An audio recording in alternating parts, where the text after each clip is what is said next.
It's 10 o'clock. It's a Wednesday edition of Three Man Front. Landrum, Conrad, and Molly. Pat Smith back with us tomorrow. Hope everyone is doing well. Conrad, were you last night basking in victory? Were you sulking in defeat? Or is it still undecided? Has Pat still not responded to you? No, Pat, he did respond to me in the parking lot. I said, you got to tell me the truth before we leave here, because I need Pat to... Conrad, if you have to ask, it's at least a tie. I need Pat's approval more than anything else in the entire world, obviously. So yes, I had to apparently have an honest answer from him. And he said, no, I thought that, I thought that you won the debate. I thought Damian beat Don, but he said that he was genuinely impressed, as was I, and I think you were too, with how well Bama Hater composed himself. Because I'll be completely honest, I walked into that probably a little too confident. I didn't do any prep work for it because, I thought he was going to fall into the old cliches of what you typically get with Bama Hater, and he did not for the most part. And so I'll be honest, that threw me off a little bit because I thought, okay, we're going to go and he's going to get blinded by hatred and this is going to turn emotional, and it did not. And I thought he raised a lot of good points. So yeah, I thought it was good. I thought it was a good conversation, and I got the approval of Pat Smith, which apparently means the world to me. So you confer with Pat on a lot of like marital decisions at home? Yeah, he actually makes all of our financial decisions for us. Yep. He helped me purchase my new car that I got over the weekend. Oh, that's what daddies do. Yeah, no, he's been wonderful. He is the second father that I never knew that I needed. The final poll is out, and the results are in from our three-man front poll. Who won the debate between Conrad and Bama Hater? 71.1%. And I'll tell you, I think the vote is a little bit skewed. I don't think it's just Alabama fan. I just think that people that did not hear Bama Hater yesterday probably went in to the vote with a little bit of a preconceived mindset. I'm not saying I was not sitting there trying to score. I was just glad that it was staying civil. But I did notice that Bama Hater made a lot of good points. Yeah, I thought he made a lot of good points. So Landrum obviously voted for Bama Hater yesterday, which is perfectly fine. I did that. But no, I thought he did. I thought he did a good job. He got me on a couple things. I think I got him on a couple things. And at the end of the day, we, just two people that love college football and maybe don't see eye to eye on things. And let's be honest, never will. But you confer with Pat. I confer with Molly Robinson. And I texted Molly. I said, Molly, what do you think? And Molly was like, well, we love Conrad, but it was tricky. It was tricky. I got a little dicey. Kind of like what you said. He got you on some things. You got him on other things. But I thought it was civil from the outside looking in because obviously I was not there. I just had the audio portion. What were the vibes? What were the vibes you were feeling? You were feeling very negative. Oh, very negative. Especially when you guys started yelling. Yeah, there were a couple times. You got a little bit. I did you lost your edge there at the end. I was like, Connor, you need to chill out. I did a little bit. Yeah, well, it's hard to debate somebody when they are not actually debating with you, which I did feel at times he refused to answer certain questions because he didn't have a comeback for them, which is perfectly fine. But, that makes it difficult when you're doing a debate and somebody's throwing things at you that have, I will say this, in terms of who followed the questions and answered the questions that were presented to us, he did not do a very good job of that. Now, he did make good points outside of that, and he definitely got me on no. I do not know who won a national championship for Alabama in the 1930s. But I did think that generally speaking, when it came to even the first questions, he never told us what the playoff format he wanted. He just said he didn't want brands like Alabama to get preferential treatment. Yeah, but to be fair, nobody has an answer for the playoffs. No, they don't. True. But that is fair. Nobody does. These were all the things that I was holding back yesterday, just as an innocent bystander and watching. Yeah. I thought both of you handled yourselves well. Well, no, I thought it was a civil discussion. And yeah, that was that. Everybody that tuned in yesterday, we appreciate all of the interaction, all of those who came up to Social Taco. If you're just joining us and have no idea what we're talking about, we had the great debate of college football hate yesterday. Damian versus Don, and then we had Conrad versus Bama Hater. All of that available at Jox TV, YouTube, at the number 3 Man Front there on Twitter. We do have a loaded up show. Auburn back on the practice field today. We got comments from Alabama practices. The GOAT, one of the GOATs, if you think about GOATs when it comes to all of sports, Nick Saban in town yesterday. Some comments from the coach, his ideas about not only Alabama this season, but the SEC as a whole. Speaking of that, Netflix documentary that debuted, it hit wee hours of the morning yesterday. Mm-hmm. Got a chance to surf around on it. Alabama's not featured. Some of the premier teams in the SEC not featured. Saw the portion of Auburn, Texas A&M week. Saw the Hugh Freeze emotional speech, which you're going to hear. As far as layout format, I thought it was done very, very well, what you'd expect in that kind of production. As far as content, not poo-pooing it because I surfed around. You watched. I watched the first 3 episodes. The first 3 in their entirety. Yeah. And you correct me if I'm wrong, but my first inclination is to think, all right, a lot of these people have access to these webcasts or whatever little mini TV docuseries that these programs do. Most of them do to their media departments. All of this is stuff that you will find in all of those places. Yeah, I mean, it's par for the course. If you've ever watched, Hard Knocks, if you watched the quarterback or the receiver series, the last couple of years on Netflix, anything like that. You mentioned, Alabama, they had that Fox Nation documentary earlier this year. I know some other programs, like you said, they do things kind of internally on their own YouTube channels. It's that, right? That's what you're going to get from it. I did think it was interesting kind of the way that it was laid out, at least from the 3 episodes that I've seen, is it seems like each episode kind of focuses on 1 or 2 programs. And so I'm just curious if that's the way that the next 4 episodes, because it's 7 total episodes, if the next 4 will be the same way. Because, so the first episode, you get a lot of LSU and South Carolina, and it kind of culminates the end of that episode with the LSU-South Carolina game from last year, which was a great game.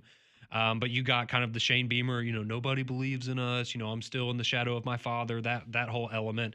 And then you got Brian Kelly kind of talking about the pressure that he felt there in LSU. You got to see some Blake Baker, which was interesting. But then the second episode was very heavy on Florida and a lot of the Graham Mertz, DJ Lagway, kind of their relationship and flip-flopping between the 2 quarterbacks last year and Billy Napier being on the hot seat. And then the third episode, that was the Vanderbilt. There was some Arkansas, Tennessee stuff in there, more so on the Arkansas side, but it was mainly about Vanderbilt. And the end of the episode is them beating Alabama as the #1 team in the country from last year that we all remember so fondly. But I thought it was really good. I thought the Vanderbilt one, or that section of it, was the most interesting for me. I thought Clark Lee was, in terms of a leader of men, that's a guy I would run through a brick wall for. And seeing, I don't know, I guess in my mind, I picture a Vanderbilt head coach being very buttoned up. And not saying he's not buttoned up, but he lets it fly. Like, he's barking at those kids and he's letting them know what's up. And so that was a little surprising to me. But I thought that was really well done. And you got a good bit of Diego Pavia. Yeah. Which is always interesting. And I liked the, probably my favorite moment from the first 3 episodes was you have a moment with Eli Stowers, who is the tight end at Vanderbilt. He was, I think he was first team All SEC when we voted at Media Days. But there's a moment between him and Diego where he goes, "Hey man, you're an inspiration to a lot of people and what you do is very special. But if you want to be a role model to the kids, you need to find a way to not drop the F-bomb every time you get in front of a camera." And it was just one of those very cool human moments of like, hey, I love you, man. And I really respect what you do for this football team. But you've got to think about the bigger picture sometimes in the way that you carry yourself. And that's not going to reflect the person that you are and that we know you are to the public. And I just thought that was a very cool moment of them having, a real conversation like that. So you get a little tidbits, some things like that are very interesting. But, as you said, very par for the course for what you would expect for this kind of documentary. Some of the topics that are laid out, you got Arkansas coach Sam Pittman talking about the possibility of getting fired. Yeah, you had a moment with his secretary where he's talking to his secretary and she walks out and he goes, "Yeah, I feel the pressure this week because if we lose this game, she might lose her job because I'm losing my job." And it's like, oh, that's really sad and depressing. But yep, and I love Sam Pittman, but what a great gig just to know. Hey, we might. I know that they care about people like that. Yeah. In their office and folks that they work with and families that have committed and moved across the country. And you're thinking about those families. Ultimately, selfishly, if you're thinking about your bank account, God bless America, you're going to be okay to go out there and lose football games. I'm not talking about Sam Pittman specifically, but. No, well, he even said that. He says, hey, if I get fired, I'm going to make $10 million. If she gets fired, she's looking for, a career. I wonder how many of those coaches and they care, but they care with their pocketbooks, and they support those people if they can't land other gigs. I would like to think that more of that goes on than you hear about, but Brian Kelly, that was Brian Kelly shows some of that that Irish flair. Yeah, he does. I enjoyed the moment where he's at home with his family, I guess, and it was him and his dad. And his dad just kind of goes, "Hey, you know, Ole Miss could win the whole thing this year, right?" And he's like, "Thanks, Dad." How many? Like straight to his face. How many bottles of wine do you need? Oh, it was a lot. It was a lot. Very impressive. I'm not a wine connoisseur, but his display that he had there in his house, and I guess you would call that his wine cellar. It's not really. It's a big glass case. It was quite elegant. It was really impressive. But he made sure that the cameras knew that he was not drinking. Well, I was about to say, because he was making a gin and tonic for, I think, his dad. And he's like, "This isn't for me." And it's like, well, not in the season. Yeah. Not in the season. Okay, BK. Yeah. Cusses like a sailor at practice. So it's not all milk and cookies with some of the things that you would get with the mini docuseries that I was talking about that the individual programs will put out. They'll clean that kind of language up. Netflix, they let it go. Yeah, and that's where, that's kind of what I was getting at with Clark Lee, where, again, I know he's a football coach, but for some reason in my mind, the Vanderbilt football coach dropping F-bombs at practice just doesn't register to me. And seeing him do that and the way that he talks to the players, it's like, that's a real football coach. We might make fun of Vanderbilt sometimes, but that's a real football coach. And he blatantly says in the documentary, "I came here to be the savior of this football program." So he's doubling down yet again. One of the programs that is featured in this documentary by Netflix any given Saturday, and it's a look at SEC football, and they filmed it last season, was Hugh Freeze talking to his team. This is towards the end of the year. One Hugh Freeze, courtesy of Netflix.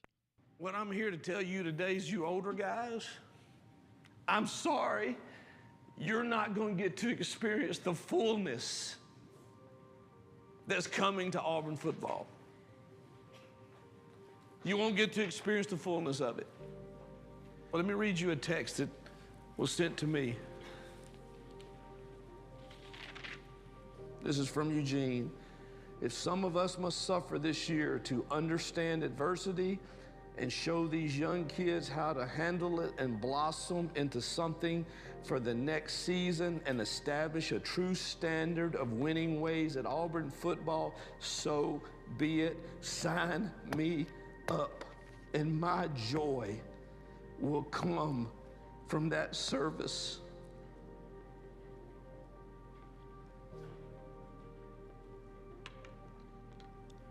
I've never had a text like that. And so where do you stand? Senior, junior, sophomore, freshman.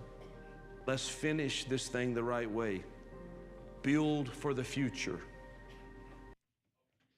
I must have listened to that clip half a dozen times in the last day, and I get chills every time I hear that clip. Yeah.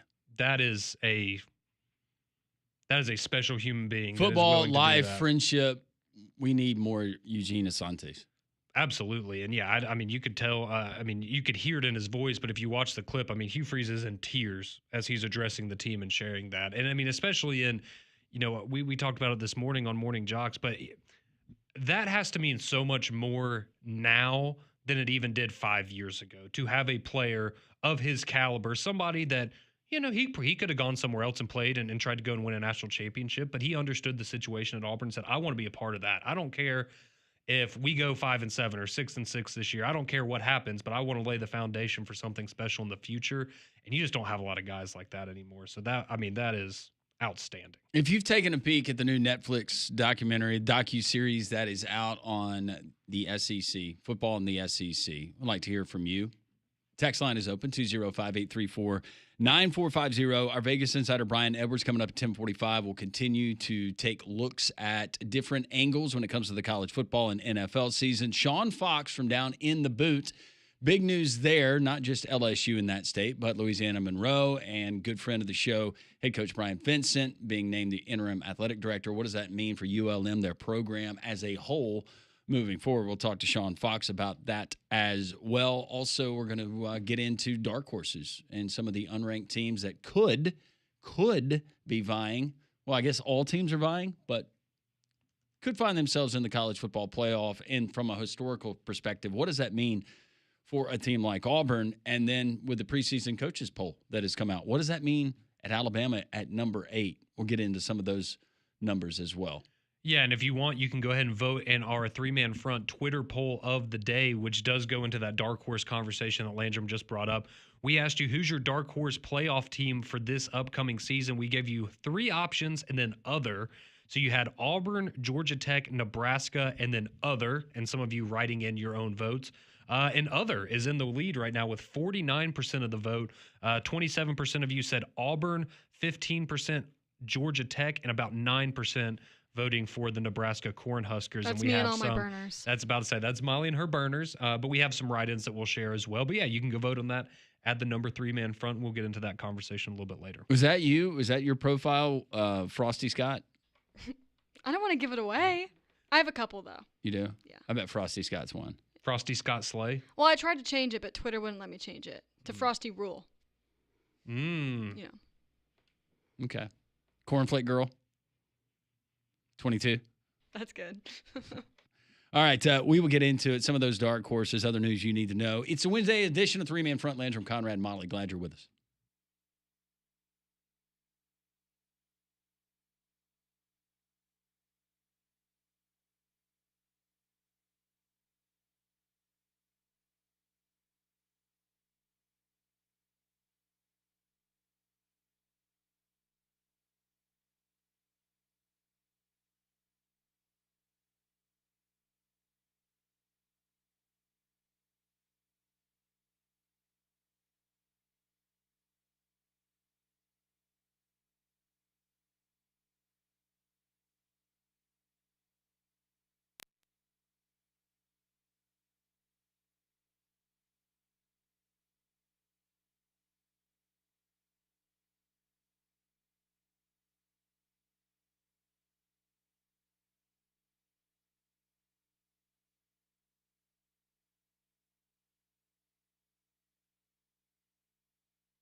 .20 Wednesday edition, 3-Man Front. Thanks for joining us, whether you're watching on Jox TV. They're on YouTube, Jox TV. It's an easy search, Jox TV. You can find us there, not only three-man front, but you have Conrad and Friends in the morning that starts your day bright and early, and then from 7 to 10, Mac and Cube, everything there. And the great debate of college football hate, you can find it on there as well. People weighing in on the text line, 205-834-9450. We will do a quick Major League Baseball update. The Braves, they lose again. Milwaukee beats Atlanta 7-2 last night. Brewers' best 60-game stretch in that team's history, 44-16 in their last 60 games. It's remarkable. I don't know who on their bingo card had Brewers with best record in Major League Baseball at the beginning of August. It's wild. No. So the Braves lose. The Twins beat the Tigers 6-3, Molly. The Twins beat the Tigers 6-3, Molly. Yankees, they're shut out by the Rangers 2-0, and the Dodgers double up the Cardinals 12-6. All of our teams lost yesterday. Yeah, it was all of your teams lost. It's been tough sledding for my team as well. So yeah, we're clearly not in the same situation that you are right now, but to be 15 games over 500 about 2.5 months ago, first place in the division, looked like a lock to be the AL East champion, and now we're in third place. And I mean, the Yankees are playing, I would argue, just as bad of baseball as the Braves have been over the last 2 months. So it's been not fun. At least Molly, it's a little bump in the road, but we're still holding strong. For Tigers the most are, part. yeah, Tigers look good. Cheer up, Frosted Flakes, 22. Corn Flakes, 22. I'm still fine. Okay. No, you're in good shape. Especially in the Central. Conrad should be got concerned. a lot of wiggle room. Conrad should be very concerned. Yeah, I would. Yeah. Fire the GM, fire the manager. I'm there right now. We can't. Our bullpen is disastrous. So yet another blown save. That's your Major League Baseball update of the day. Hope you enjoyed it. I didn't. Alabama was on the practice field yesterday. They were in shells, some observations, and it all centers around the quarterbacks, right? Offensive coordinator Ryan Grubb meeting with the media and saying how they're splitting those reps between those three quarterbacks. Right now, we're keeping status quo. All the guys have been getting 1s, 2s, and 3s, with the exception of Ty. He's the only guy that's not taking any 3 reps. So really it's been status quo. But today everybody got a couple racks with the 1s, and Ty took a couple with the 2s. So we're still moving them around, and the guys know that. There's a pretty clean picture moving forward throughout the week. All right, so there you go. Conrad, I don't know what you can make of that. Seems like it's pretty status quo. Yeah, I mean, that's what you'd expect, right? It is technically a quarterback competition, whether we can debate that, but it is technically a competition. So it makes sense they're all going to get reps with the 1s, but it also makes sense that Ty Simpson, who clearly seems to be the leader in the clubhouse and has been all offseason, is not getting reps with the 3s because, I mean, let's be honest, he's going to be the starter or the backup, and he's going to be the starter. He's going to be the starter. That would be the shock of the state. At least now, okay, I think there's not really, and Pat's brought this up, I don't think there's a quarterback controversy going into the Florida State game. Now, halfway through the season, you want to say that maybe there's a switch made or something because the offense isn't where it needs to be. I could entertain that. But for Florida State, I think it's pretty much. Would you say that this is the greatest chance we've had in a while that both at Alabama and at Auburn we could have true freshman quarterbacks starting at some point in the season? Yeah. I'm not saying it's a big chance. I'm just saying better than we've had in my memory. Yeah. I don't think anybody would be super shocked. Now, week 1 would be a huge shock, but week 8, maybe not so much. More from Ryan Grubb. What are the quarterbacks looking like after a week of practice? They've grown a ton. Spring to now, even first practice to now, has been outstanding. I thought, a couple of the young guys hit a couple bumps early on, and I really thought they played through it really quickly. Sometimes you'll hit that, and they'll stay down. They get on the canvas, and they can't get back up. But I thought both the guys did a great job, Keelan and Austin, of playing through that. We've had a lot less up and down with the whole room. I think that we've done a good job taking care of football. Again, today there was no picks, and I really didn't feel like the ball was in jeopardy today. And I think that's one of the biggest things is just improved decision-making in the room. Okay. There you go. What you would want to hear? Yep. Quarterbacks threw routes to wide receivers and tight ends during the 6th and 7th periods. This is noted by Matt Stahl there of AL.com, who covered the practice. The music playlist included Welcome to the Party by Pop Smoke and Victory Lap by Nipsey Hussle. Okay. That sounds pretty on brand for what I would expect from a practice playlist. I don't think I know those songs. You don't know them? I don't think so. You probably might. You'd probably know the Pop Smoke one if you heard it. How does Welcome to the Party go? Just do a quick one. I'm not gonna do that. Come on. No. Is it expletive? I mean, he has a lot of expletives in his music, but he also just has a very distinct voice that I don't think anybody can replicate. Okay. Oh, his is like the really deep voice, isn't it? He sounds like he's been smoking for 50 years, but he's unfortunately he's passed away now. But Oh, he did? Oh, I didn't even. Was it from lung cancer? no, somebody broke into his house and shot him. Oh, that's horrible. Yeah, that was a couple years ago. Yeah. Okay. Rest in peace. Anyways, I kind of flinched when I asked that question. Clearly, I'm not up with the Sorry. times. anyways, no, it's okay. It was Nipsey it was a big Hussle. deal. Can you sing any of Nipsey's? No, he also passed away. Really? I remember when he passed. Was it lung cancer or gunshot? No, I believe he also got shot. Really? Yeah, unfortunate. All right. So there you go. There's your music update from Conrad. According to Matt, Alabama wideout Latsier Brooks was back near the practice field, though he was not participating, and Caden Proctor apparently took off his helmet, went to the side while they were getting some group work. Yeah, so that's not what you want to hear, but hopefully it's just a little you're going to get nicked up in fall camp. That's how it's going to go. But the thing with Latsier Brooks, at least we heard from Kalen DeBoer, I think on Sunday when he spoke with the media, and that's supposed to be a short-term thing. So he's still banged up, but somebody that they expect to have back out there pretty soon. So hopefully that continues to be the case for Alabama. The running back position, Jam Miller, he's going to be that senior running back that you're had to split a lot of carries. Not that you won't have it by committee somewhat, but Jam Miller seems to be the guy. A lot of high praise from Ryan Grubb, his offensive coordinator, when talking about his senior running back. Jam Miller, he's the man. Love that guy. So Jam's been doing everything. I think, the thing about a guy like Jam, you love older guys that don't feel like their skill set's complete. And what I mean by that is I think Jam really wholeheartedly takes on, like, there's things that I can get better at. And he works at them extremely hard. He's very diligent about his process.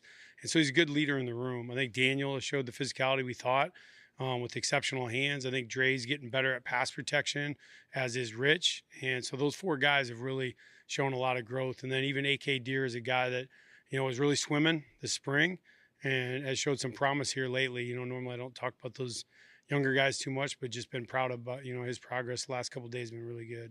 Jam Miller, 145 carries, 668 yards, 7 touchdowns on the ground last season, 16 catches for 155 and a touchdown. I would expect, good Lord willing, and the health stays there, that he increases those numbers this season.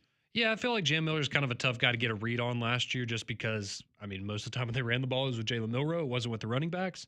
I think he has a lot of upside, but he certainly has a lot to prove in terms of, can you be a feature back and the kind of guy that gets, 16, 17, 18, 20 carries a game, week in and week out in an SEC schedule. And but I think him and Richard Young will complement each other very well. Richard Young, a little bit more of a receiving threat out of the backfield. So very interested to see what the run game looks like for Alabama this year, because that's something that certainly is going to have to be much better than last year from the tailback position. To kind of replicate a little bit of what they got from Jalen Milroe, because you're not getting that from Ty Simpson. If there's a game that I think about the Alabama running backs and how they were featured last year, it was a 34-0. I think that was the final score over Missouri. Yep. That game where you actually got to see a good dose of it. Yeah, that was about the only game that it felt like you really got that full dose of that. So I know that's something, and it's a common joke of, run the dang ball, and I think you're going to hear that a lot from people this year. Is just, come on, run the dang ball a little bit. Last but not least, you got a newcomer at wide receiver, at least in that room, transfer Isaiah Horton. A lot of people paying attention to him and filling out that very talented wide receiver group to join Jeremy Bernard and also Ryan Williams. Here is Ryan Grubb talking about his transfer. Hungry. He's a guy like today. He had a touchdown in the red zone, ran a really physical route in the middle third of the end zone that he had to win on tight coverage, and bodied a guy up and made a really, really strong catch. And I think he's a guy that is very critical of himself and aware of the things that he needs to get better at. And I think that's all you can ask out of players. And he's certainly doing a good job of that.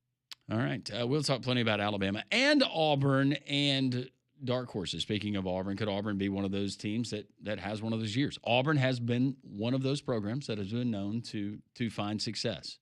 I think it was said best by, it was Andy Staples in the Netflix documentary. Well, Auburn's good, they're great. But when Auburn's bad, they can be really, really bad. Auburn fans can attest to that. Could they be one of those dark horse teams if everything falls right in 2025. We'll discuss it as we continue the Wednesday edition of Three Man Front right here on Jox.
.34, three-man front. Our Vegas insider, Brian Edwards, gives you and us a head start on the college football season from a betting perspective. He's coming up at 10:45 for his normal spot. A lot of comments coming in on any given Saturday, Netflix, and all of your comments coming in on the Jox text line 205-834-9450. This is not from the Netflix docuseries, but I believe just yesterday, Hugh Freeze meeting with his team on the plains in Auburn. Auburn was off of practice yesterday, but Auburn releasing this, and still one of those special moments that we can treasure, at least for now.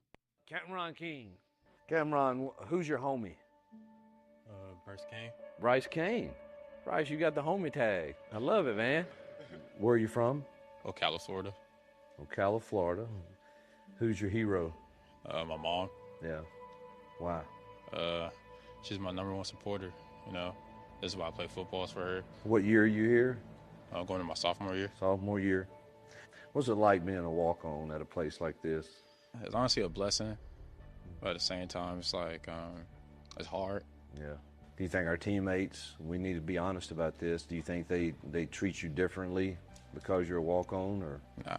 Yeah. I feel like they bring everybody in, like, as one. Yeah, brotherhood. Yes, sir. Yeah. I know your teammates love you, and they're proud of you and thankful for you. So, give Cameron King a hand.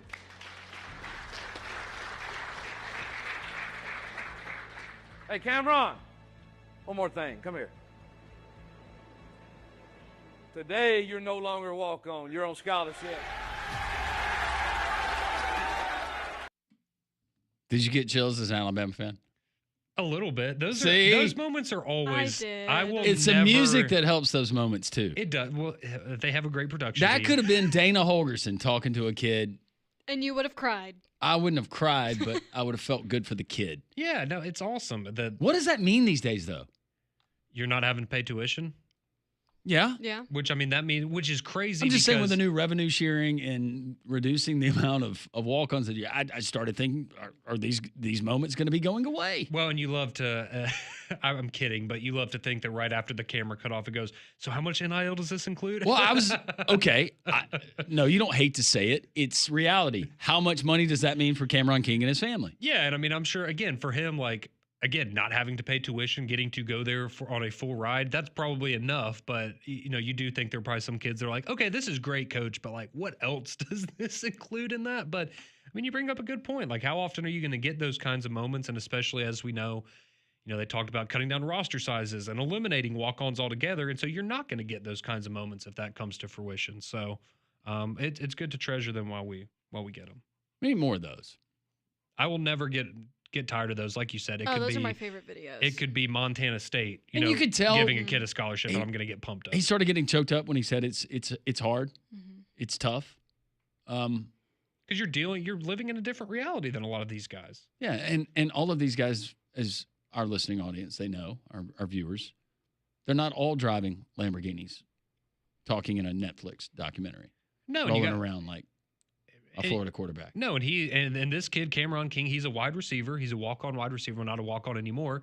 But, I mean, you got to think, you're sharing a room with Cam Coleman, probably making 7 figures. Singleton, making 7 figures. Perry Thompson's probably making mid-6 figures, if not more, I would think. Like, you've got a lot of guys in that room that are making absolute bank, and you're just happy to be a part of the team. And so now you get to feel a little bit closer to that. So that's a very cool opportunity for him, and it just kind of goes to show even how bigger that gap is maybe between some of the players on the roster. But it's also cool just to hear him say, hey, no, I mean, I don't feel like I'm treated different because I'm a walk-on. We're all dudes out here competing. I bring something to the table. Maybe it's only at practice, but you see that and they know what the worth is. So good for Cameron King, good for Auburn. That was cool. Speaking of head coaches, former Alabama head coach Nick Saban, he was back in Tuscaloosa yesterday hosting a luncheon for Nick's kids and that charity. And while speaking to reporters, he was asked who he likes to win the SEC in the 2025 season. And quoting Coach Saban, he says, I think Texas is one of the teams that obviously is really, really good this year. I think LSU has got a shot to be really good. I think Florida has got a shot to be really good. I think Alabama and Georgia both have a shot to be really good. So I think there's a lot of sort of top-end good teams. Spoken like a true analyst. Yeah, and I like how he sprinkles in Good Alabama job, and Coach. Georgia at the end. Like, yeah, Alabama and Georgia, they could be good too. But hey, talk about I took that as, endorsement well, for and you Billy guys know this, but Alabama and Georgia, they're good. Exactly. Like Texas is the obvious one, and then you know who the other two are. But hey, good endorsement there for Billy Napier and the Gators. That I guess at least in Nick Saban's eyes, right, they're that next team in the pecking order outside of the top 4. So big expectations. Also, from the more GOAT. from Nick Saban on how teams are selected for the college football playoff. This is not breaking news, but going back to strength of schedule and not being penalized for losses, but more for the schedule that you play in the games that you win. Kind of goes back into the conversation, the debate that you and Bama Hater had yesterday. Yeah. And speaking of that, the Jox text line, 205-834-9450. Some people weighing in that couldn't weigh in yesterday after they witnessed it live or listened to it live. It's a mixed bag. Tom texting in says, I enjoyed the debate, but I think Hater did a little better job. Thank you, Tom in Pell City. Michael says, stop saying the angry Miami fan made good points. He didn't make good points. He said the same tired regurgitation of crap he always says. Jonathan says, here's the thing. Bama Hater pays more attention to Alabama than he does to Miami. That's what is so annoying about him. I hate many teams, but they don't consume me like Alabama does to Bama Hater. Well, and I just thought it was interesting, too, that, because I'll be honest, I thought he would have said when I asked him at the end, why, what makes you the way that you are? And I thought he would have immediately said, well, 1992. Because I think that's what a lot of people assumed his hatred for Alabama stemmed from. But no, he said it was because of the Alabama fans, and he finds them obnoxious, which is fair. I mean, I think everybody would look at, specific fan bases and say they're obnoxious if you're not a member of them. But it is funny that him saying that he hates Alabama because the fans don't know how to win with class, yet he thinks that the Miami fans are class. I mean, come on, man. Like that was, I thought that was funny. Jason is asking, is Bama Hater endorsed by QVC Jewelry Department? Going back to his Miami fan chains. He should be. He should be. He had three. He had 3 of them on yesterday. I like them too. Those were cool. I almost pulled the trigger on one when we were in Atlanta at the College Football Hall of Fame. I did hear about that. They were too expensive. They were $40. Yeah, they had a Nebraska one, but I was like, she'll never wear it. Are you joking? No. I would so wear that thing during football season. Would you? Yes. No, I was just saying like out.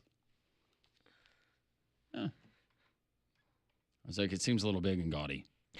Well, next time we're in Atlanta, we'll swing by. We'll get Molly the chain. What if we find the equivalent earrings and your earlobes were just like sagging? I don't wear earrings, though. They could just be like corn cob earrings. Well, I have my ears pierced, but I wear headphones all day.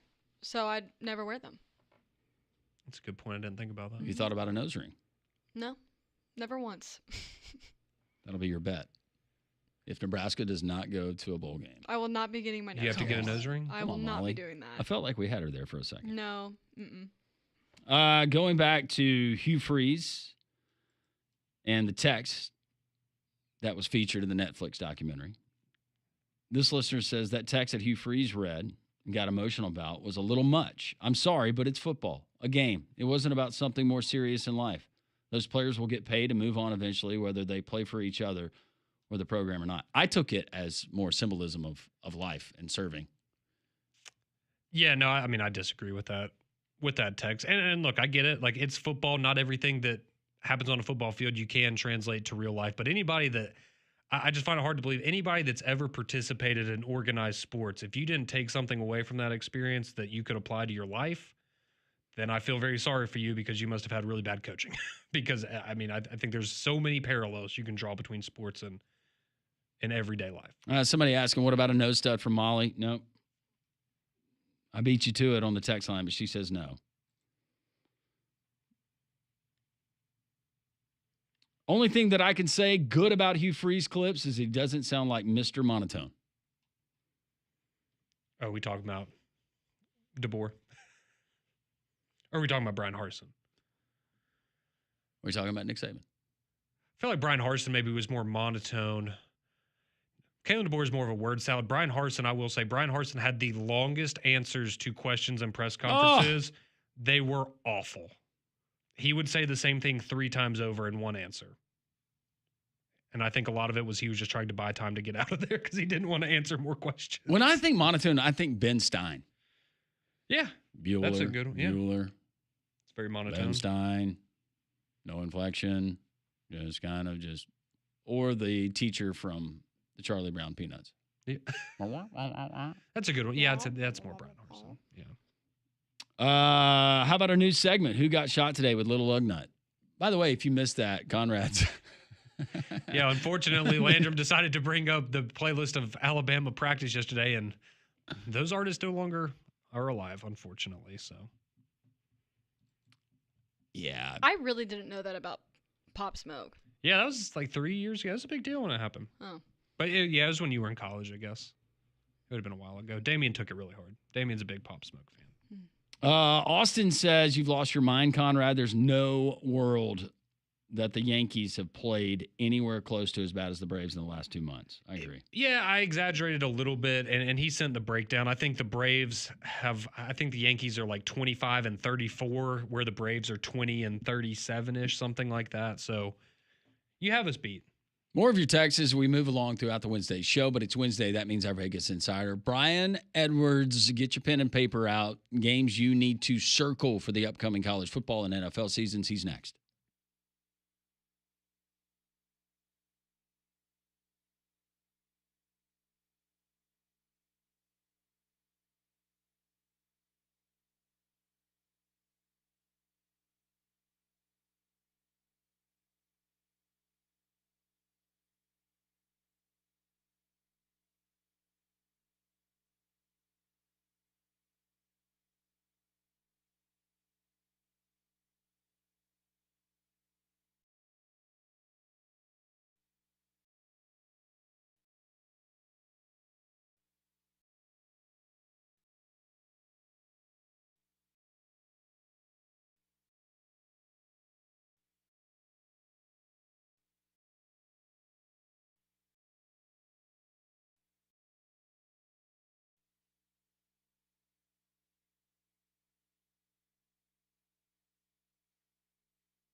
Three-man front on this Wednesday. Landrum, Conrad, and Molly. So glad you're with us. We're glad he's with us every single Wednesday. It's our buddy Brian Edwards, majorwager.com. He's the Vegas Insider. He is the who's who that we turn to when it comes to college football, the NFL, and occasionally some NBA totals. Brian, how are you? I'm doing great, guys. How are you? We're doing great. Hope you enjoyed that Hall of Fame game in Canton, Ohio, like I did. I did not do a study. We did a loose poll on the show before the game, and I said, as far as expectations go, I told Molly, I know you're going to be a Lions homer, but I like the other side in that game. And as preseason NFL football has told us, you can absolutely bank on nothing. I watched the first drive with Trey Lance, and I think they got a touchdown, and I don't think I watched the play after that. But I don't ever take any. I don't pay much attention to preseason. I'll look at the box scores just kind of to see how the rookies did, because the rookies normally get a lot of touches and stats. So, but yeah, I don't really take. I mean, I love Detroit Lions over 10.5. I forget if we talked about that. I've got them 11-3 with 3 swing games, and I got them plus 155 to win the NFC North. I think people forget that they had 6 starters out on defense when they took the first snap against the Commanders, and after the second play, they had 7 starters out, and Meek Robertson limped off the field and didn't come back. I think Detroit would have won the Super Bowl last year if they didn't have all their defensive guys out, and I think too much is being made of losing the OC and the DC, so real high on the Lions this year. Well, Brian, I know you're just as excited as we are that in about 2 weeks we will be getting ready for week 0 of college football. And the game that's going to start it all off for us is going to be over there in Dublin, Ireland, as Iowa State, Kansas State going to have a Big 12 matchup there to kick us off at 11 a.m. on August the 23rd. Kansas State, around a 3-point favorite as it stands right now, Brian. So for this first game of week 0, what's your early lean as far as Kansas State and Iowa State go? I'm going to go with Iowa State plus the 3.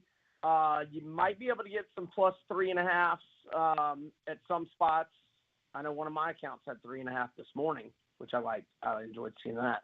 I mean, these are 2 very equally matched teams, 2 very well-coached teams. I've got Iowa State 27 in my power rankings. I've got K-State 29. They both have, quarterbacks returning. They both have a lot of talent returning, but Iowa State was a little bit better last year, 11-3, and they have beaten K-State in 4 of the last 5, and they've covered all 5. The only loss was a 10-9 1-point loss where they covered, and they beat them 29-21 in the regular season finale last year. So they're running it back, pretty fast. After the regular season finale, they meet not only in the opener but week 0, and I'm going with Iowa State plus the 3. You got a matchup in week 1. This is a Maction or MAC versus Big Ten. You got Buffalo, the Bulls, taking on the Minnesota Gophers.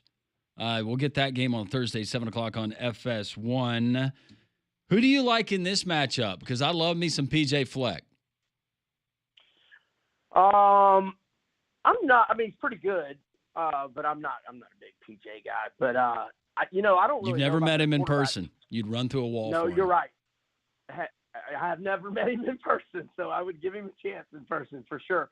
I don't know about their quarterback situation. They're probably going to go. I mean, I hope for their sake they're going to go with this redshirt freshman, Drake Lindsey, who barely touched the field last year. 4 of 5 for 50 yards, 1 touchdown, no interceptions, but limited duty there. Now they have a stud running back in Darius Taylor, but one of the reasons I like Buffalo here is they are very good on the D-line. In fact, Phil Steele's national unit rankings, as I'm trying to get to my Buffalo page here, has them with the number 44 D-line in the country.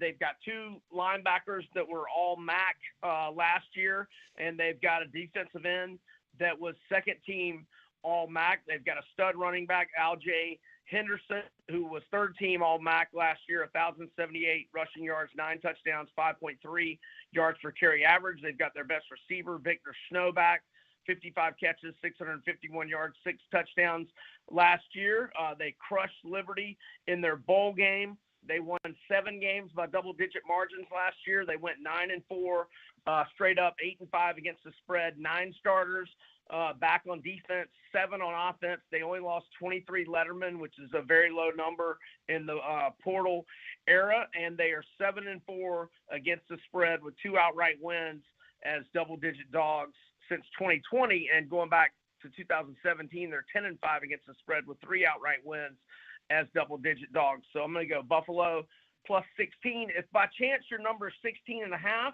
I would buy the half point to 17. But Buffalo, that's another MAC team I'm going with as a double-digit dog, as I think we talked about Toledo against Kentucky several weeks back. All right, quickly, Brian, we got about 1 minute left. You put out your power rankings that you mentioned a minute ago. We had the coaches poll come out this week. Texas, the number one team in the country, but you went Georgia as your number one team in the country. Can you quickly tell us why you went Georgia over Texas and every other team in the country?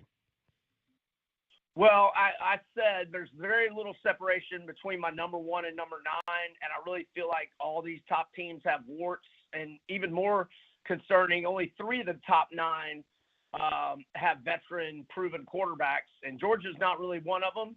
So I don't feel great about it, but I kind of just went with them on overall talent, speed, experience, coaching. Yep, I went Georgia, but again, not a lot of separation 1 through 9, and they can check that out at majorwager.com if they want. Ryan Edwards, we always appreciate the time. Thank you. Thanks, guys. Ryan Edwards joining us in the Higginbotham Hotline. You deserve solutions that are built for you. Higginbotham's your one-source solution for insurance, financial, and HR services. Teams not ranked in the preseason coaches poll for college football in 2025. Teams that could be playing in the college football playoff. We'll get into it next.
11 o'clock here on Three Man Front. Enjoyed our visit with Brian Edwards, Major Wager, other outlets, him giving us the power rankings, some of the ones that we did not discuss involving SEC schools. We will get to those as well as our Darkhorse teams, Molly, for the college football playoff. Absolutely. Well, the Alabama heat and humidity can be brutal, but don't let it affect your home and family. Keep them comfortable with an affordable Train cooling system. They've been recognized as America's most trusted brand for 11 consecutive years, and they're the official cooling partner here at Jox. So go and find a comfort specialist near you at train.com. All right, we were talking with Brian Edwards. He had begrudgingly, he had Georgia number 1 in his power rankings, and this is just who would be favored over who, or who he would have as the better team in certain matchups early in the season. Texas 2, Oregon 3, Penn State at 4.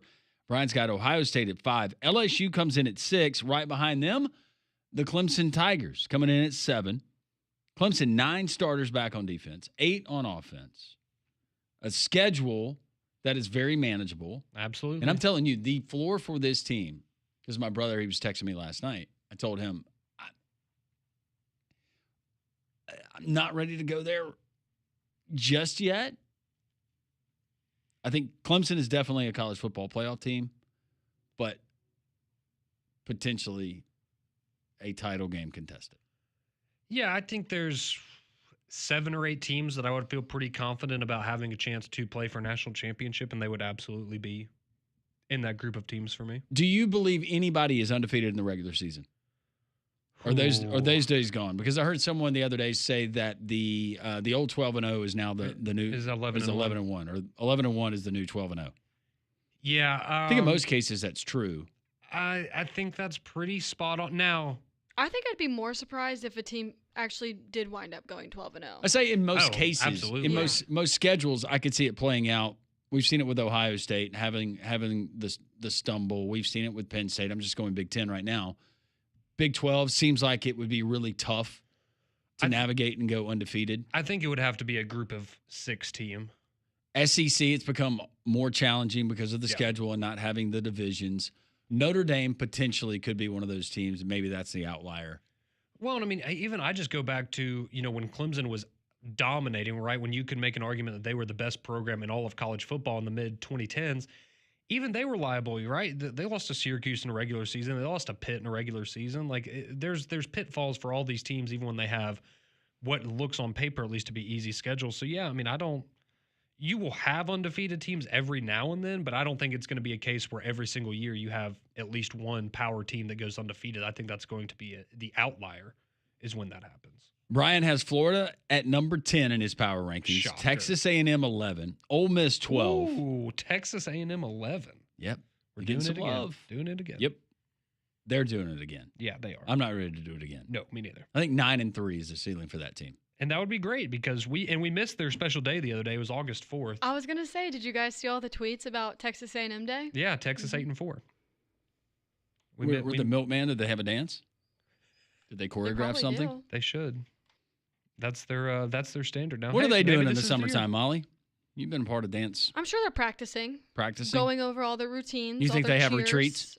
They might go to I camp. guarantee Team building? you they have Team building Trust activities. falls? Oh, definitely the trust Oh, falls. They I bet there's some trust absolutely have falls. a Merry Milkman retreat. Yeah, with the rope course, all that fun team there's building stuff. like 6 of them, maybe, or I- like I- 4. I thought there were a dozen of them. I don't know. Oh, I don't. You think they do skits?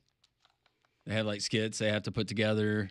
Oh yeah, I'm sure they have a talent show, all of that different kind of stuff. I just wondered, do you have like backup milkmen where, let's say, Tommy. Or like you have a starting lineup and then like your bench. Yeah, well, Tommy sprains his ankle dancing in the fountain on Thursday, and he's not going to be out on the field on Saturday. So who's the next man up? Corey might be Maybe it's contagious like- with the big C. I was about to say maybe someone sprains a wrist doing too many jazz hands, and then Maybe you it's got to like deal with that. an understudy sort of thing, Yeah. Maybe so. where it's like they practice in their spot.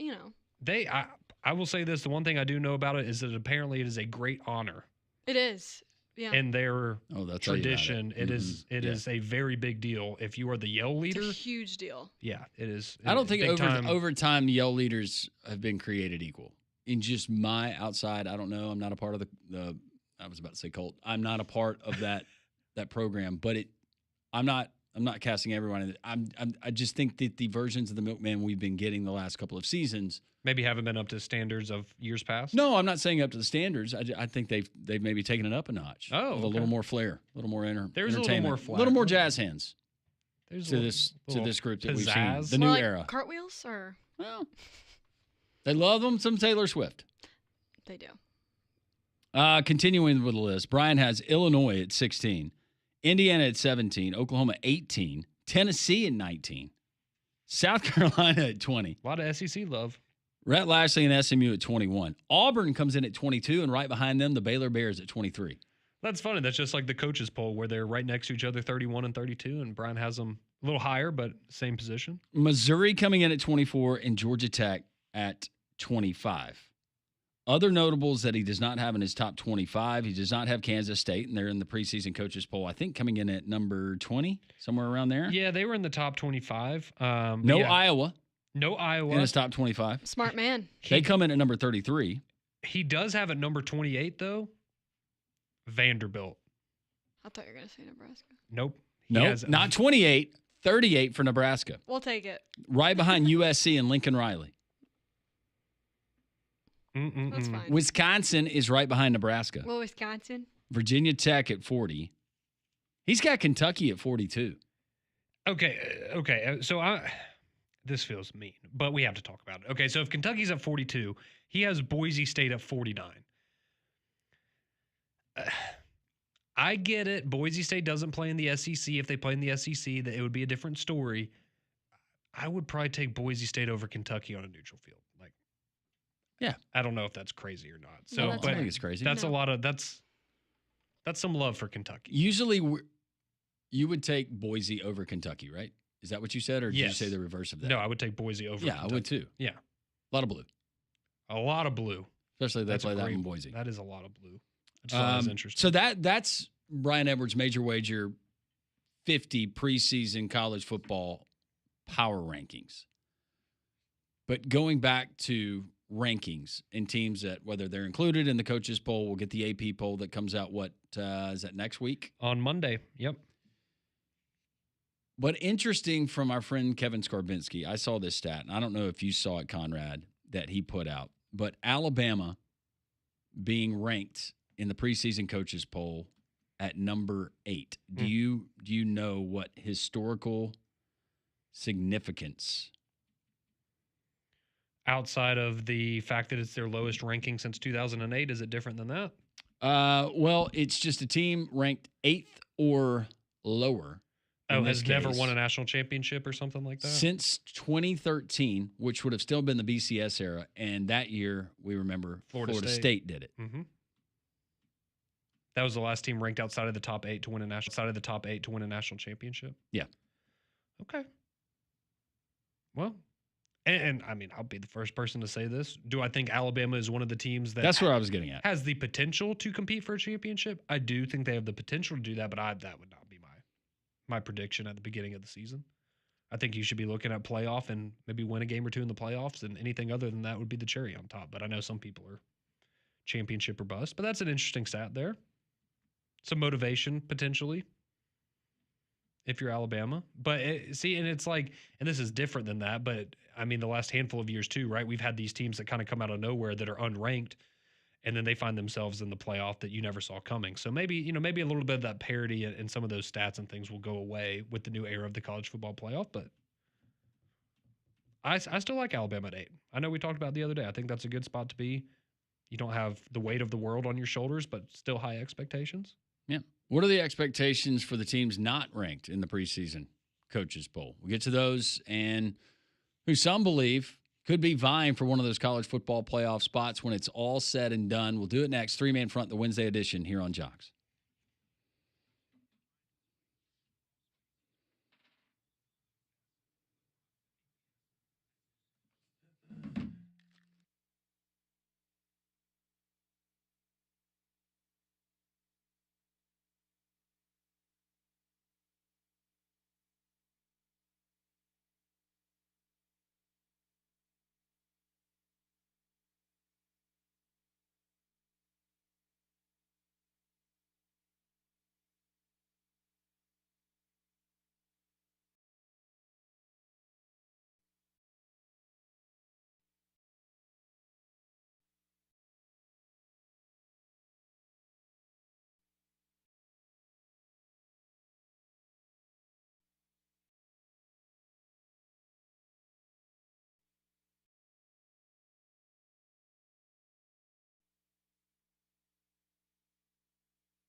11:14, three-man front on this Wednesday. Little yacht rock coming back. I love it. Good job, I went Molly. to this concert with my parents You're like an old 2 soul. weeks ago. Toto was awesome. Great concert. Is that the new amphitheater, right? It sure was. Men at Work, Christopher Cross, and Toto. It was fantastic. That's pretty good. Mm-hmm. See, Makes you road want to be on a trip, boat somewhere. I could listen to that kind of music. That's why Guardians of the Galaxy. I really That's my enjoyed the favorite movies. Marvel movie. Oh, the soundtrack is so good. It's Yeah, phenomenal. it's fantastic. Yeah.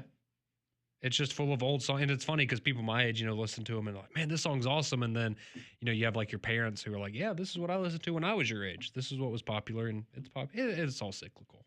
Yeah. Brandy's featured in that's Guardians of the Galaxy 3.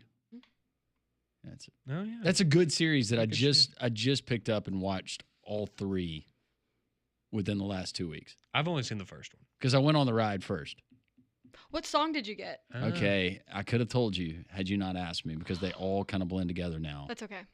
But it was, I know I haven't been on that ride yet, but It I was know really that's a good. big thing is what song you get. yep.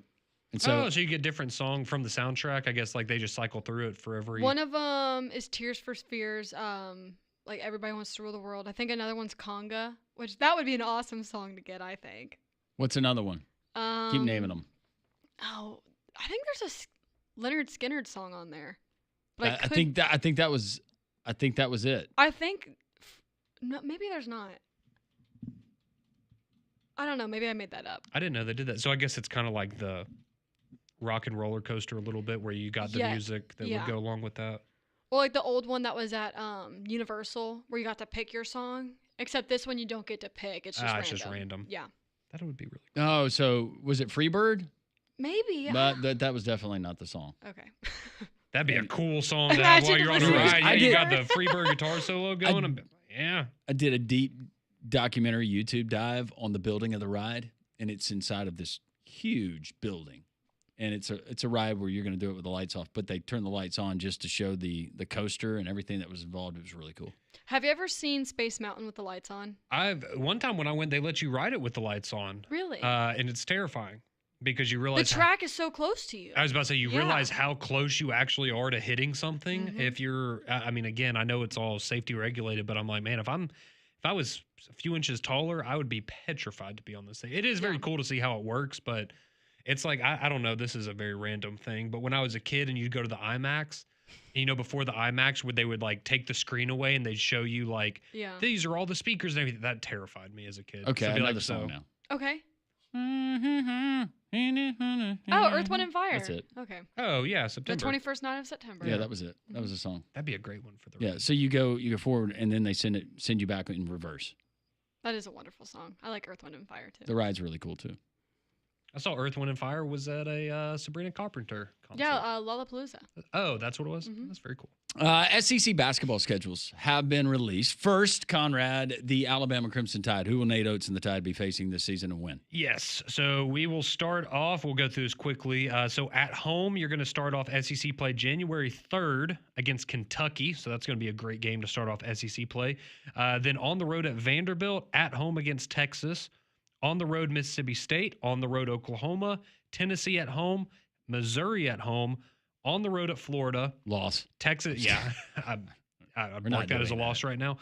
Texas A&M at home. Then you're going to have the first IBOB February the 7th Ooh. in Neville Arena. So February 7th, Alabama at We're going to call Auburn. that the Chad Baker Mazzara Classic. I like that. Then you're going to have a Ole Miss on the road after that. Then South Carolina back home in Coleman. Arkansas at home, LSU on the road, Mississippi State at home, and then your final 3 games at Tennessee, at Georgia, and then, of course, the final game of SEC play will be the second IBOB as Auburn will travel to Tuscaloosa on March the 7th. So that's Alabama's SEC schedule. Just quickly looking through it, you're going to get Tennessee twice, you're going to get Mississippi State twice, and you're going to get Auburn twice. All right. The Auburn Tigers, their schedule looks like this. They're on the road at Georgia, then home game at with Texas A&M, home game versus Arkansas, on the road at Missouri, home game versus South Carolina, at Ole Miss, at Florida, loss. At home, I'm saying loss. I just like how they're getting all these games in the swamp. Like, come on now. Right? Texas at home, Tennessee on the road, Alabama at home February 7th, Vanderbilt at home, on the road at Arkansas, Mississippi State on the road, Kentucky at home, OU, Oklahoma that is, on the road, Ole Miss, LSU at home, and then you finish up at Alabama. So you get Alabama twice, Ole Miss twice, Arkansas twice. Is there one more? I think that's it. Okay. I think that's it in terms of the double up. That's tricky. I mean, Ole Miss, we know they've gotten a lot better, but Arkansas, I think a lot of people are going to be really, really high on Arkansas after what they did in the tournament last year. And Coach Cal going into year 2 now. So that's certainly not, and we know the IBobs are going to be great. So that's not easy for them or Alabama when you got Arkansas twice for Auburn, Tennessee twice for Alabama. So plenty of time for talking college basketball. Yes, certainly so, as we are just getting ready for football season to start. But hey, it's never too early to look ahead to 4 months from now. Our friends at The Athletic, though, have put together their college football playoff 2025 sleepers, 11 unranked Darkhorse teams to watch. Thought some of these were very interesting. Molly's going to be really happy. Yes. Yep. Because Iowa is the first team on the No, I'm you're kidding, wrong. I'm kidding. Wrong. They're not the first team on the list. The first team on the list are the Nebraska Cornhuskers. That's right. They lay out 2 reasons why they could be in college football contention late in the season. We're always off-season national champions. This happens every year. Champions of life. Do you want to That's take a guess at what they say? Something about the schedule and how the only ranked teams we play are Michigan and Penn State. Okay. And Well, it's third year under rule and his track record of third year. There you go. Yeah. You're onto that one. 3rd-year bump. His Yes. teams at Temple and Baylor followed similar paths. Year 1, losing record. Year 2, bowl eligible. game, Year and then- 3, Yeah. double-digit victories. And then, as you mentioned, the schedule, where there are 6 teams in the preseason poll from the Big Ten, and you only have to play 2 of them. 2 of them, yeah. Michigan and Penn State. There are 6 ranked Big Ten teams in the coaches poll, and Nebraska only plays 2. Number 14, Michigan, at home, and then number 3, Penn State on the road late. That's right. Overall, they've got 5 Big Ten home games, and they mentioned that's a manageable path for Dylan Raiola. I just like that the first so yes, he goes into the reasons why he has Nebraska on this list, but I like that before that he prefaces it by saying, if I keep predicting a Cornhuskers resurgence at some point, I'll be correct, right? Maybe this is the year. That's how I feel every year. So Before maybe we this started is the working with Molly, and it was the Scott Frost years, Nebraska. We try to it forget was about going. those. It's It was okay. going to be. It was always going to be that next year, and I Yep. was convinced that Like I Nebraska said- not back to winning college football playoff national titles. I heard this Or national every titles. year while I was a student, But- especially in the Frost era. Hey, because yeah, look at they what can he win did at 8 games this year. UCF. That's an I was easy gonna say. bet. I feel like 2022 was really maybe that year where you started to feel like something was going to happen, and I'll never well, he got forget fired, but that 2021 season when we went 3-9 and all those 1-score losses. You know, me and all my friends, we would like to, kind of give our preseason predictions, like win, loss, whatever. And of my friend group, I predicted 3-9. They were like, "What? You're crazy. We're gonna go to a bowl game." I said, "Literally, no, we're not. I'm not trying to be a pessimist. I'm just trying to be real. I really don't think this is the year." Soggy cornflakes. And sure enough, I will say we did win. I had one Big Ten win that year, and I think I had us beating Michigan State instead of Northwestern, and that was like the one I got mixed up. But I had the record right. was it that year y'all played Oklahoma and almost beat them? Yes, in Norman. I was at that That's game. right. Which, by the way, I know you had a much different experience. I absolutely loved Norman, though. It is yes. I loved Oklahoma fans. They were nice to us because they probably knew they Well, were going to beat us. But It's a and great they beat you segue guys, but because Oklahoma is the next team that they list Yes, they as a are. potential wow. college football playoff contender. It reads, what an alternate universe we're living in to consider Oklahoma a sleeper, but the Sooners have been sleepy recently. While one can argue that no head coach in college football is under more pressure than Brent Venables, he did make 2 of the splashiest offseason moves of the year, hiring offensive coordinator Ben Arbuckle and signing quarterback John Mateer. Yeah, really my only reservation with Oklahoma, because I really like Oklahoma this year. I think they're going to be really, really good. It's just that schedule. The schedule is brutal. maybe the most difficult. Like we talked about with Florida last year, and Florida's schedule is brutal again, but I feel like that's Oklahoma this year. So for the purposes of the exercise that we've been talking about ad nauseum, you debate a Bama hater, let's just put this. If it comes down to Oklahoma and Nebraska, this is what we're talking about. Nebraska's schedule versus that Oklahoma schedule, if it all pans out. You've got a 10-2. Let's just say Nebraska, they lose those 2 games that we mentioned, Michigan at home and then Penn State late. I can handle that. Oh, I know you can, but 10-2 so you go 10-2 versus with no ranked wins. Yeah. Versus an Oklahoma at 9-3, and their losses are all very close. And say they lose to Alabama close on the road, lose to Texas close. Here you go, Auburn fans. Lose to Auburn. Yeah. By a field goal. And Auburn finishes with a winning record. Yeah, they end up being a pretty good team this year. I think Oklahoma, to your point, I think of all the teams that could go 9-3 and have a strong argument for the playoff, I think they would probably be at the top of my list there. But it's just that, I mean, trying to find 9 wins for them, it's certainly possible. I absolutely believe that Oklahoma is going to be markedly better. Just if nothing else, now Matera and Arbuckle, that's huge, but they were so decimated by injuries. We had already been hearing about wide receivers dropping like flies in practice this time last year. But they could go 7-5 this year, and you'd look and go, wow, that's a disappointing year. But on like watching them play, you're like, oh man, this team is so much better than last year's team. But it's tough in the SEC, man. If they were in the Big 12, we'd be talking about them probably as a playoff team. But yeah, it's going to be tough. I don't know if this is good or bad. This team, not in the SEC, but it was one that I threw out because I looked at their schedule and said I could see maybe a little bit of a sliver of daylight for Brent Key and Georgia Tech. I think Georgia Tech is the team, if you are looking for they are a true dark horse, in my opinion. And I think we all agree that they came a long way last year, and a lot of people's lasting impression is probably not the bowl game. It's what happened in that, 8 overtime game against Georgia, whatever that crazy, however long it ended up going, in the final game of the regular season. I think that impressed a lot of people. Haynes King looks good. I think we all like Brent Key. I think he's done a great job there. It's just, again, if you're Georgia Tech, right, are you going to have that marquee win where people go and look, okay, yeah, that's a team that can make the playoff and potentially win a game or 2 in the playoff, as opposed to, let's be honest, like an SMU or an Indiana last year where you said, okay, yeah, we can put them in the playoff, but you never really expected them to make any noise once they got in there. But I like Georgia Tech. They have a manageable schedule. Manageable schedule. You got 2 opponents in Clemson and Georgia, both of which you're going to play in Atlanta. You get Georgia there at Mercedes-Benz Stadium. But 10-2 is workable. You got the opener at Colorado, but we believe that Colorado is rebuilding whatever they have built so far. Yeah, that's minus Shadur and Travis. Totally different, conversation there. But yeah, Colorado's I have no idea what to make of them this year. All right, we will continue this discussion, but when it comes to college football, there is some news surrounding an athletic department there in the state of Louisiana, the boot. Sean Fox, he is all over it, what it means, and we'll get some LSU in there as well as we continue the Wednesday edition of 3-Man Front right here on Jox.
11:31, three-man fronts, little Guardians of the Galaxy theme, courtesy of one Molly Robinson. Oh, our next guest, Sean Fox from down in the boot, the state of Louisiana.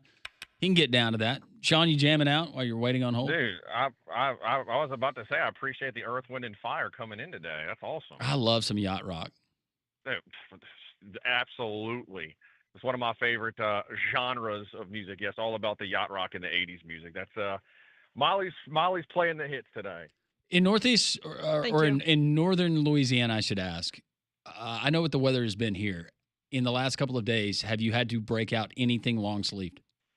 No, it has felt unseasonably cool the last few mornings. It kind of has felt like fall, but right now it's with like 100% humidity. So as I walk from my house to my car, it's sweating. But yes, in the morning it's been great.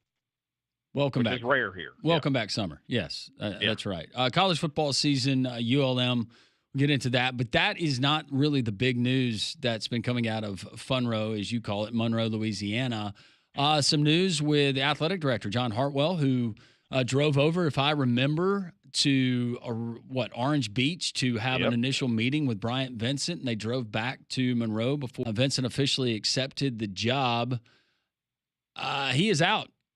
Just kind of give us, because we had heard and seen reports that were not founded that ULM could potentially be going to the FCS level, but we get the resignation of the athletic director, the promotion of Bryant Vincent. Kind of give us the genesis of what's been going on there and maybe what spawned this. So there's only so much that I do know. It has kind of been, there's always two sides to every story, and the truth is usually in the middle. Look, as long as I've been on the air 20 plus years, the rumors of ULM going back to FCS have been in existence. I don't think there's anything to it, and I don't think there's going to be anything to it for the foreseeable future. Now, do they have the lowest budget in college athletics? They do. Is it great? Absolutely not.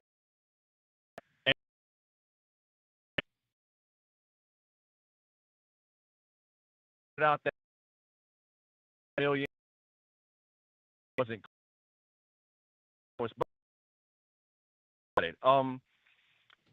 look, again, I mentioned the truth in the middle. I'm not trying to be vague, but there is some people who say it was a surprise that John Hartwell got let go. I will say that. I think he's come in and he's been one of the better athletics that ULM has had in recent memory. And listen, you're always going to be hamstrung when you're here. But the best thing he did was hire Bryant Vincent. And I'll tell you guys, even though he was just a head football coach, in my mind, Bryant Vincent over the last year has kind of been the face of the athletic department. He and his wife are at every single athletic event. If he's not there, his wife, Holly, is. She is the perfect coach's wife, which is something and I'm not saying John Hartwell wasn't there, but it's kind of odd to see the head football coach at all these different events. At every press conference, he's there.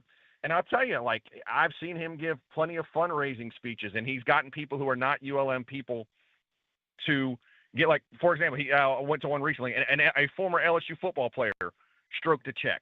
An Ole Miss alum stroked a check. And these are pretty sizable checks because Bryant Vincent and Landry, you know this, man, he's kind of got that in him. He's a great fundraiser. So on one hand, I'm surprised that John Hartwell got let go. On the other hand, I'm not surprised in the interim that they chose Bryant Vincent to be the athletic director because I think he's kind of built for the job. If he wasn't coaching, I could see him doing that full time. So, Sean, if you can maybe share some insight into what exactly the split of responsibilities will be, because, of course, he is the head football coach of the football program, but also taking on this new role. We haven't really seen this. I guess Barry Alvarez in the 90s and early 2000s at Wisconsin maybe was the last one that was head coach and AD. Actually, irony is down the road, Derek Dooley was the athletic director and head coach at Louisiana Tech his last year in Ruston. So okay, there you go. It's happened. Yeah, it's happened in our area. And actually, I'm on my way to a press conference right now at noon. Well, we'll learn more of the particulars. Listen, but there's a reason. And from when he'll have pay the day. Other thing, he knows they're in. he's not taking a single dime more. Now, I don't know. Again, we'll get some more clarification here in a few minutes. I don't know how long he's going to do this, and I have to imagine if this was something that turned into something long-term, he'd add a little more to his paycheck. But temporarily, I've been told he's not taking a single cent more because he knows how every penny right now is valuable to the department. So we'll find more information out in about 25 minutes. John Hartwell, it was announced as a resignation. You alluded to let go. Yeah. What were the reasons for that? Semantics. Again, it depends on who you talk to. There's two sides to every story, and the truth is usually somewhere in the middle. I was just told there was a budget deadline that needed to be met, and he may not have met the deadline.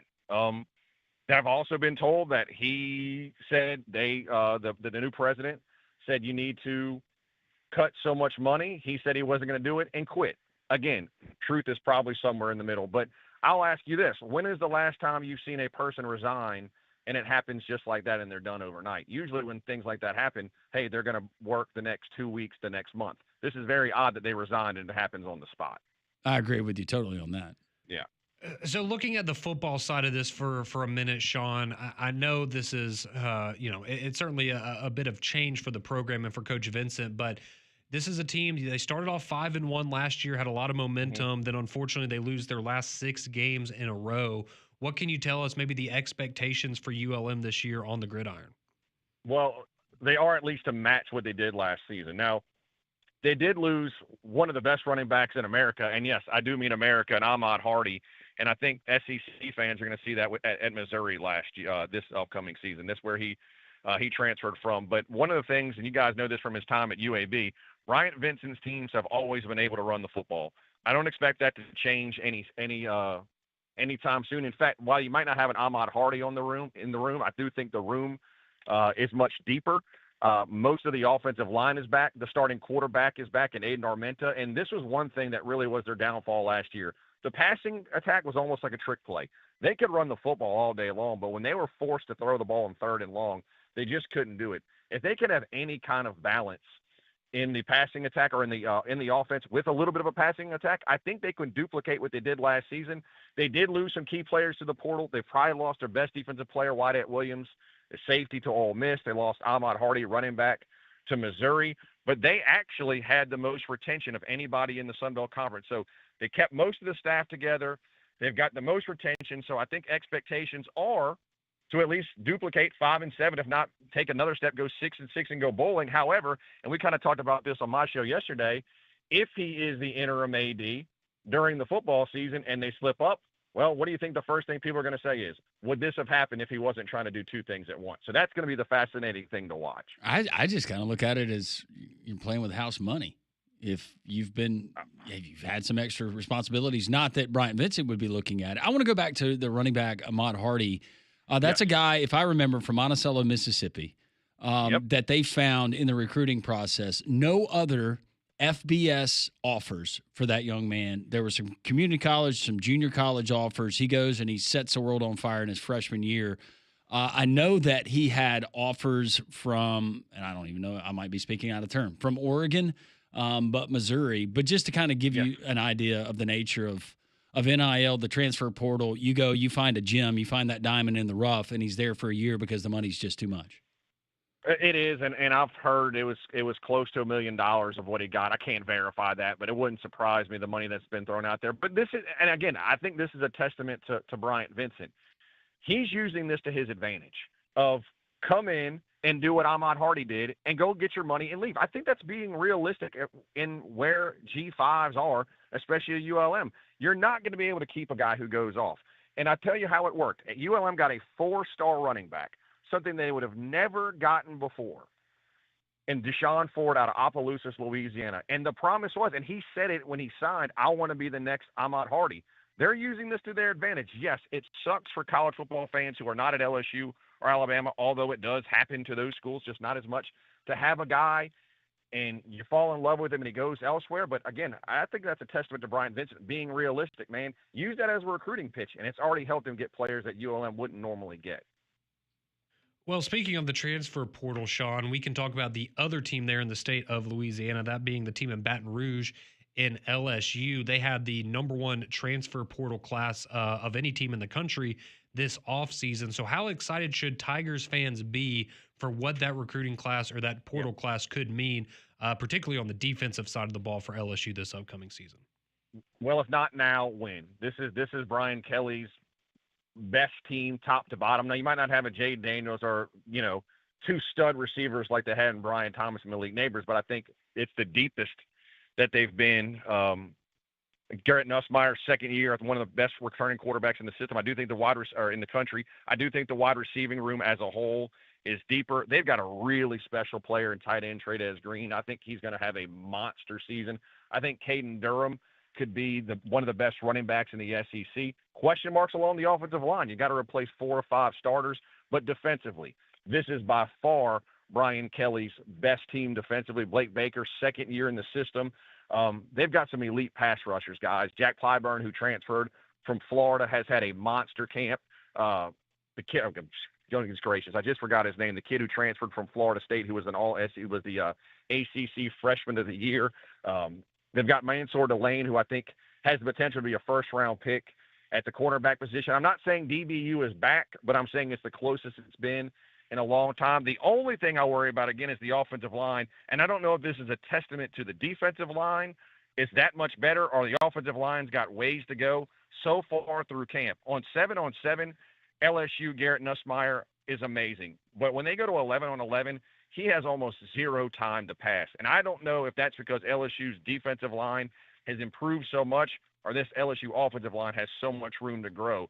Right now, that's a concern because they are going against one of the best defensive fronts in the country in Clemson. So I do think LSU can have a very, very special year. But right now, I'm a little worried about the team they're facing the first Saturday in August. I think Clemson might be the best team in the country right now. And I know that's a bold statement, but you got Cade Klubnik. You've got an elite defense. I think Clemson's going to be really, really good.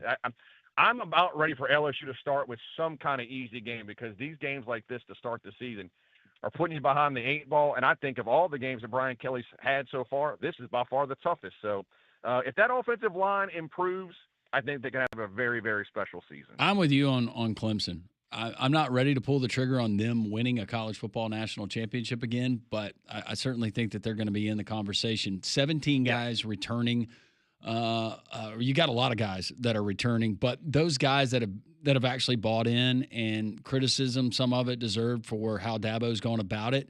This is going to be that core, that group where they think, at least internally, this is the year that it's going to pay off. And outside of LSU, it's a very manageable schedule. So with your gut feeling, I get these because I grew up in this state.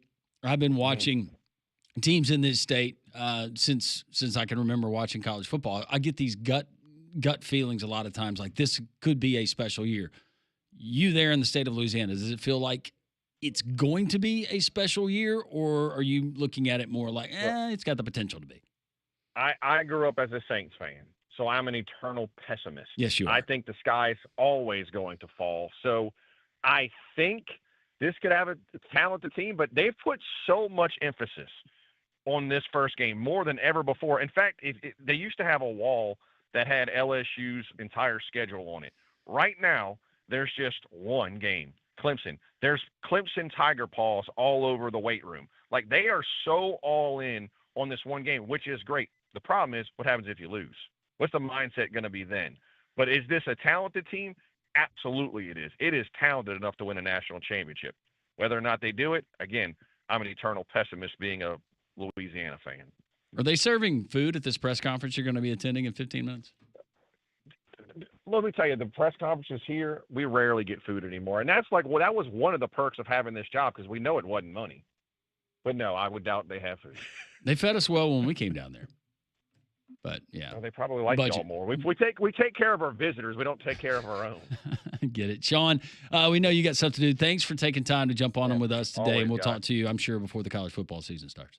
No doubt. Appreciate y'all. Appreciate you, Sean Fox, joining us there from the state of Louisiana. Interesting situation with Bryant Vincent, University of Louisiana Monroe, but also his thoughts on LSU.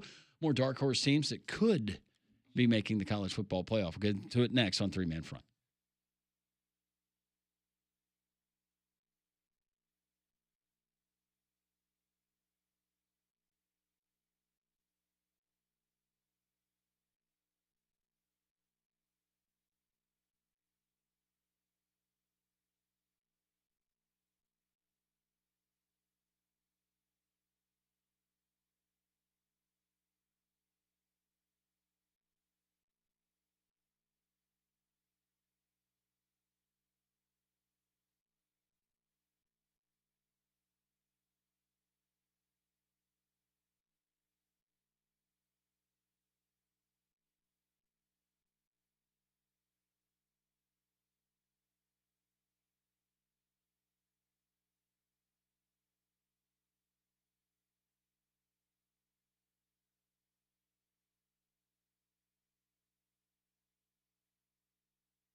Three-man front on this Wednesday. Appreciate the visit. Sean Fox, just moments ago. Brian Edwards, our Vegas insider, in the first hour. Little sneak peek, little nugget in case you missed it. You can find all of that at joxfm.com in the Three-Man Front podcast, but he likes the Buffalo Bulls. Plus the 16. He said you can buy the half in week 1. We get that on a Thursday night as they take on PJ Fleck in the Minnesota Golden Gophers. Oh, the Minnesota? Yeah, Yes, Minnesota Moms. the Golden Gophers. Yeah. Well, if you want to celebrate the kickoff to college football with us, you can at the Bill Smith Buick GMC Jox Kickoff Party. It's at Regents Field on Thursday, August 21st, and the only way to go is by winning tickets. So to win a pair for you and a guest, text the keyword TIDE, TIDE, and your full name to 205-834-9450. Once again, that's TIDE and your full name to 205-834-9450. Winners are drawn and notified daily. And for more information, visit joxfm.com. How do you spell Tide? I think it's funny. Conrad, I saw his face. He thought that was more an indictment on Alabama fans not being able to spell Tide. Well, no, I try to spell out the keywords every day. No, well, it's funny because when we did it this morning, Damien read it on Morning Jox, and I guess his accent it confused people. They thought the word was tie. So we had a bunch of people texting in tie. Gotcha. And see, that's why I like to spell it out. No, I was looking at his face as you were reading it. Oh. He's like, I know how to spell Tide. Good. Hey, I have seen it spelled people don't. TAHD. Tide. Also detergent Mm-hmm. Yes, it for is. some people that enjoy that brand. Yeah. We continue with our list of Darkhorse teams that are not ranked in the college football coaches preseason poll that could vie for a college football playoff berth. Oklahoma is one of those teams they mentioned. Nebraska is one of those teams that they mentioned. Georgia Tech, we talked about those teams. Correct. The Auburn Tigers find themselves on this particular list. Yes, they do. And I think a lot of us, I mean, we've talked a lot about what the ceiling, what the floor is for this Auburn team. And we've had a lot of people, both us here on the show and people that cover the program say, yeah, the ceiling for Auburn this year probably should be somewhere in the 10-win range, which would get you into a college football playoff. But this is part of the article on Auburn. It goes, so it's been a disappointing first 2 seasons under Hugh Freeze, both ending with losing records. The Tigers are a combined 5-11 in SEC play under Freeze and 10-22 in the conference over the past 4 years.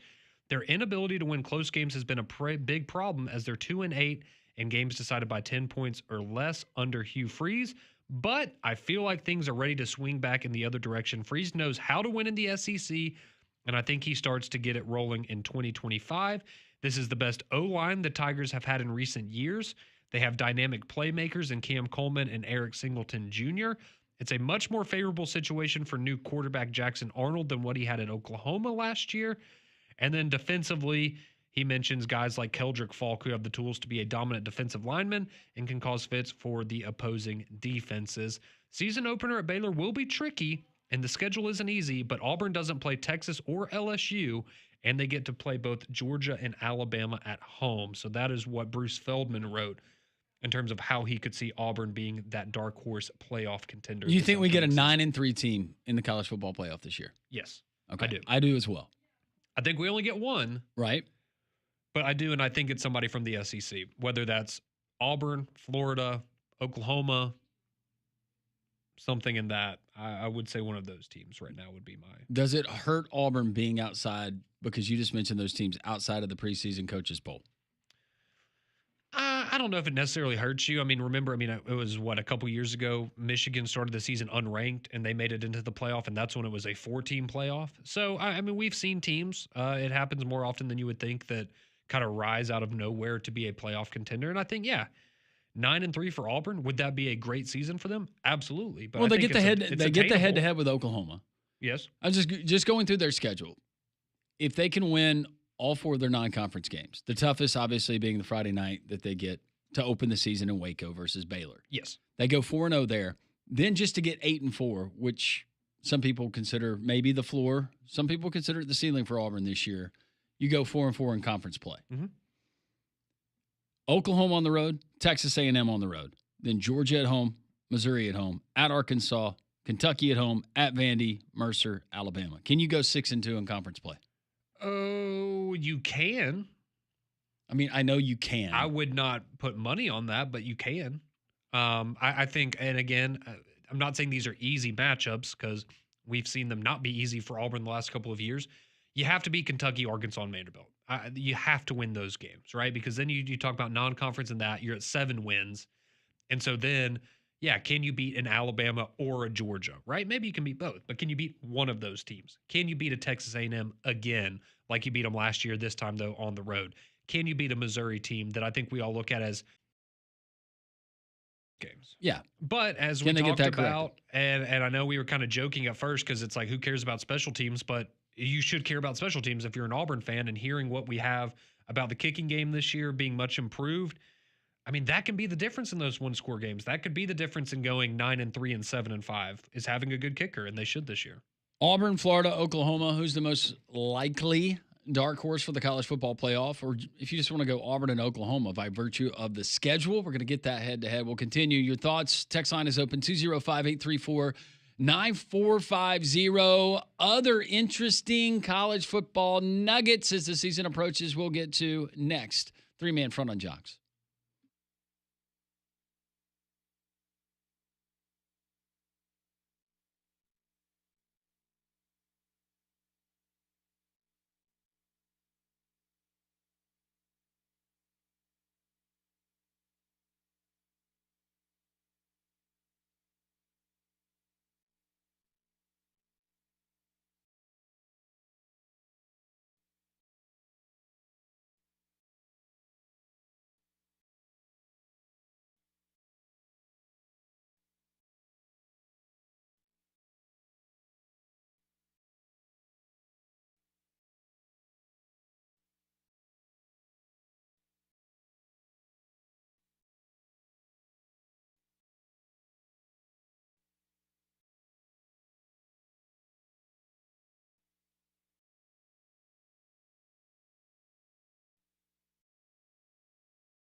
12 o'clock, three-man front, hour number 3, Landrum Roberts, Conrad Van Horner, Molly Robinson, Pat Smith back with us tomorrow. Brian Edwards, our Vegas insider in the first hour. Sean Fox from down in the state of Louisiana, from Monroe, Louisiana, about to attend a press conference with the news coming out in the past couple of days that John Hartwell, their AD, according to Sean, he was told he didn't have a job anymore. And so now head coach Bryant Vincent, head football coach Bryant Vincent, is going to be pulling double duty, serving as the interim athletic director, and more details coming out there in the state of Louisiana. But the interesting angle there is, what could this mean for not only ULM, but programs like ULM in the future? And Sean Fox saying that the move to FCS, that is not imminent. That's not what he's hearing. That's not the tea leaves that he's reading, Conrad. And that's good. I think, again, for the supporters of Louisiana Monroe, you don't want to make that move if you don't have to.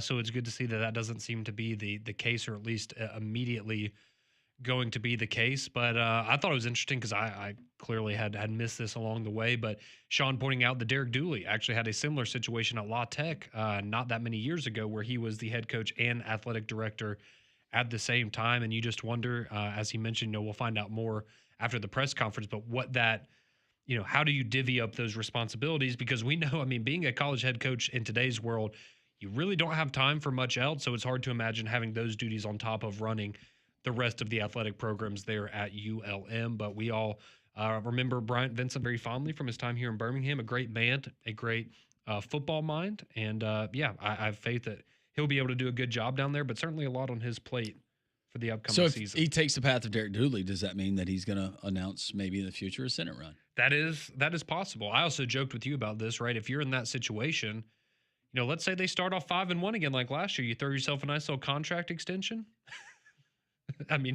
Who's there to knock it down? I guess you have the board of trustees, but that would be kind of an interesting situation to have a very, very successful season while you're the man in charge of the athletics department at the same time. Uphill climb. Sean Fox saying that he thinks they can replicate. They can at least get the 5 wins that they had last season. But if you remember when they, the early part of the year, with the exception of the Texas game that they had to travel and go and take their beating for a paycheck. I was about to say, nobody's going to blame you for that one. But his name was on the coach's hot board or whatever. It was right there at the top nationally, and you're going to get a lot of attention if you can win games there. It's been done with moderate success, but certainly going in and what he inherited, especially in this climate. It'll be interesting in season number 2 because guys like Ahmad Hardy and others that Sean didn't even mention, we didn't have the time to touch on, guys that you would not immediately think. Maybe it was your left guard or a guy that played another position, maybe on the defensive side of the ball. Not a standout guy, but a solid guy that are no longer on that roster because they're playing behind maybe 2 other guys because they got paid. I was about to say, they got paid to go and sit on a bench somewhere and earn their spot potentially in the future, but that's the unfortunate reality of being the head coach of a lot of these programs at the group of 5 or group of 6 level. But the good news is you'll get to see them in the state very early on in the football season because week 2, they will travel to Tuscaloosa and take on Alabama.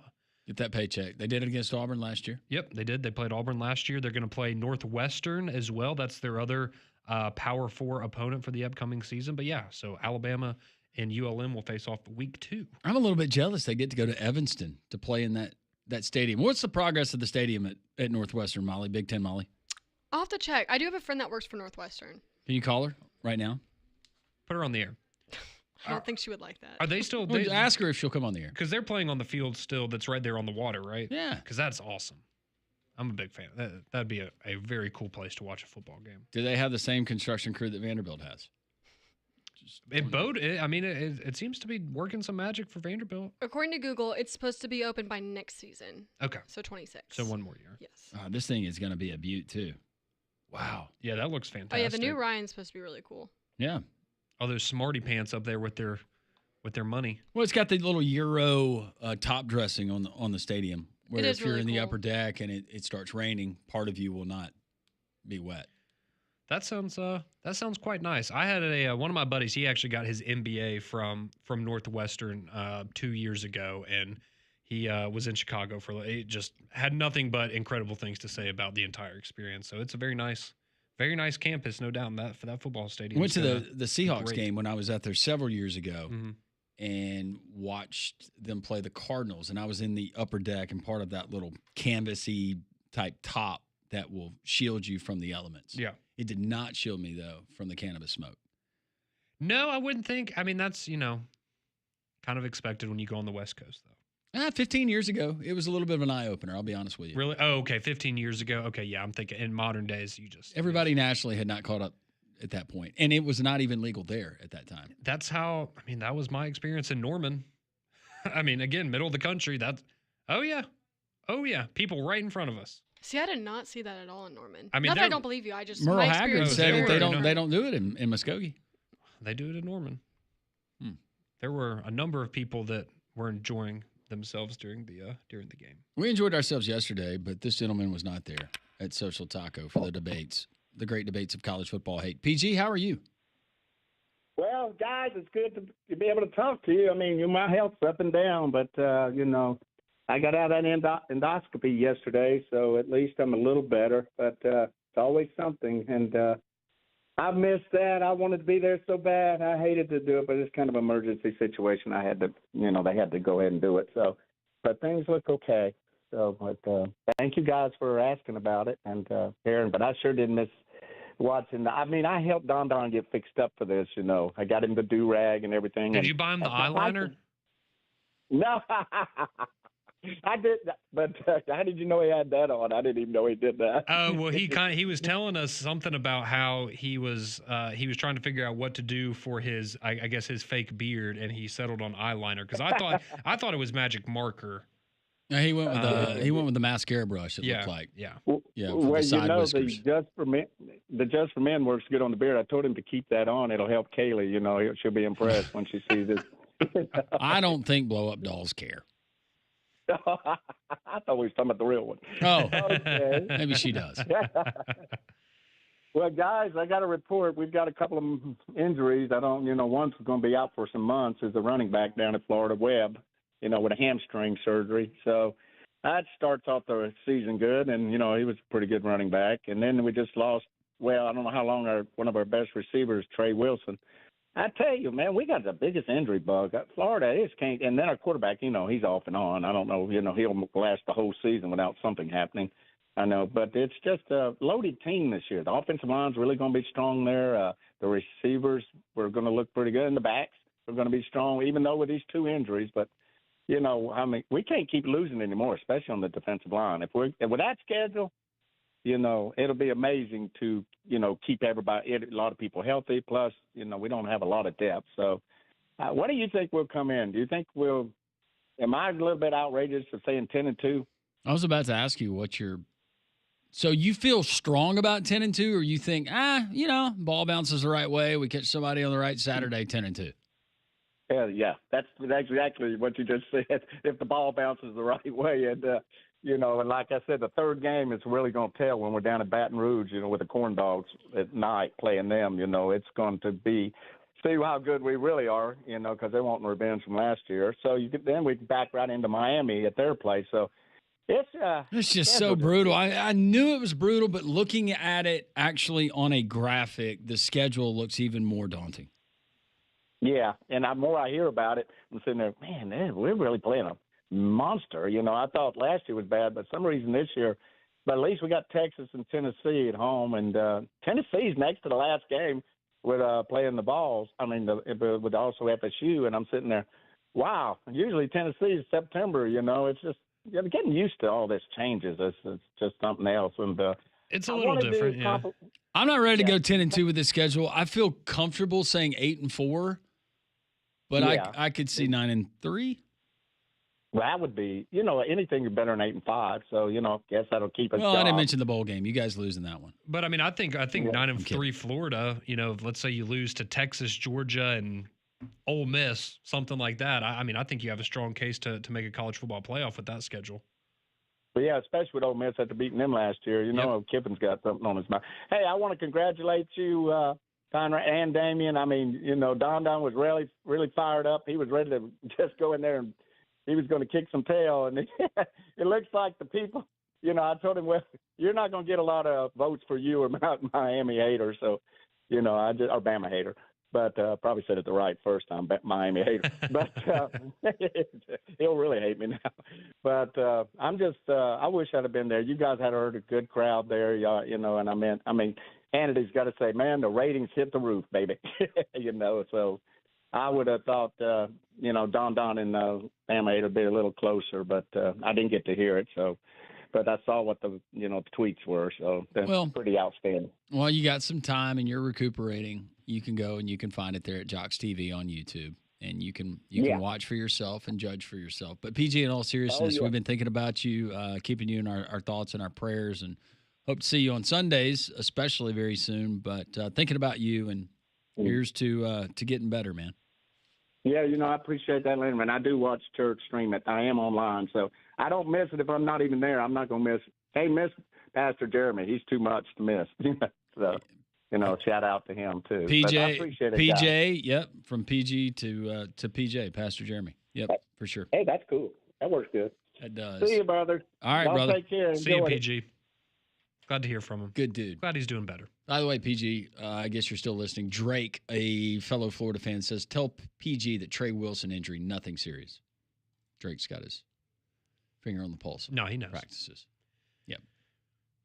More dark horse teams. We'll get to those for the college football playoff, what that potentially means. And from a betting angle, who is buying some of these teams that are out there on the Vegas board?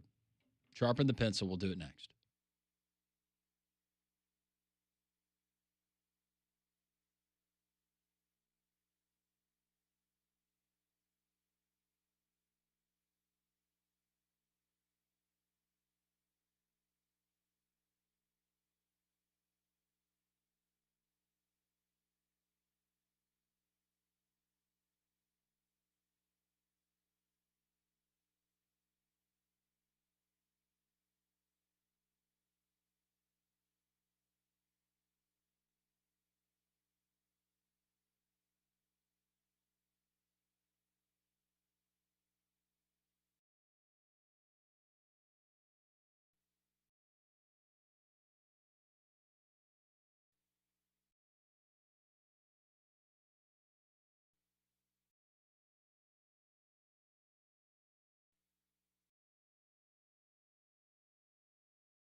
12-16, three-man front lands from Conrad and Molly.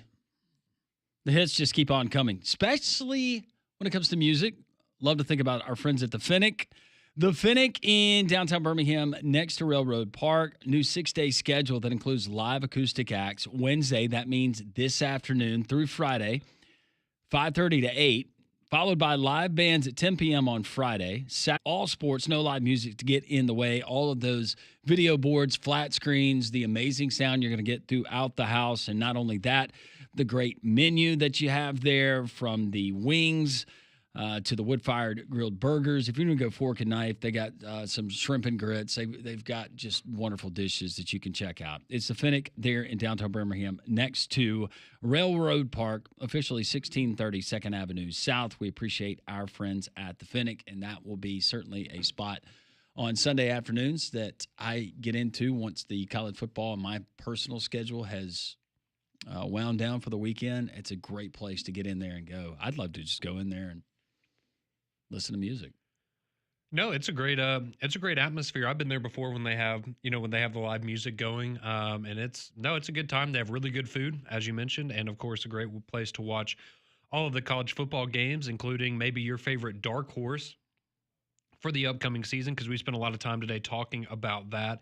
And we'll get back to that, but you can also vote in our poll question that we put up each and every day at the number 3-man front on Twitter. And today's question was, who is your dark horse college football playoff team this season? We gave you 4 options: Auburn, Georgia Tech, Nebraska, or other.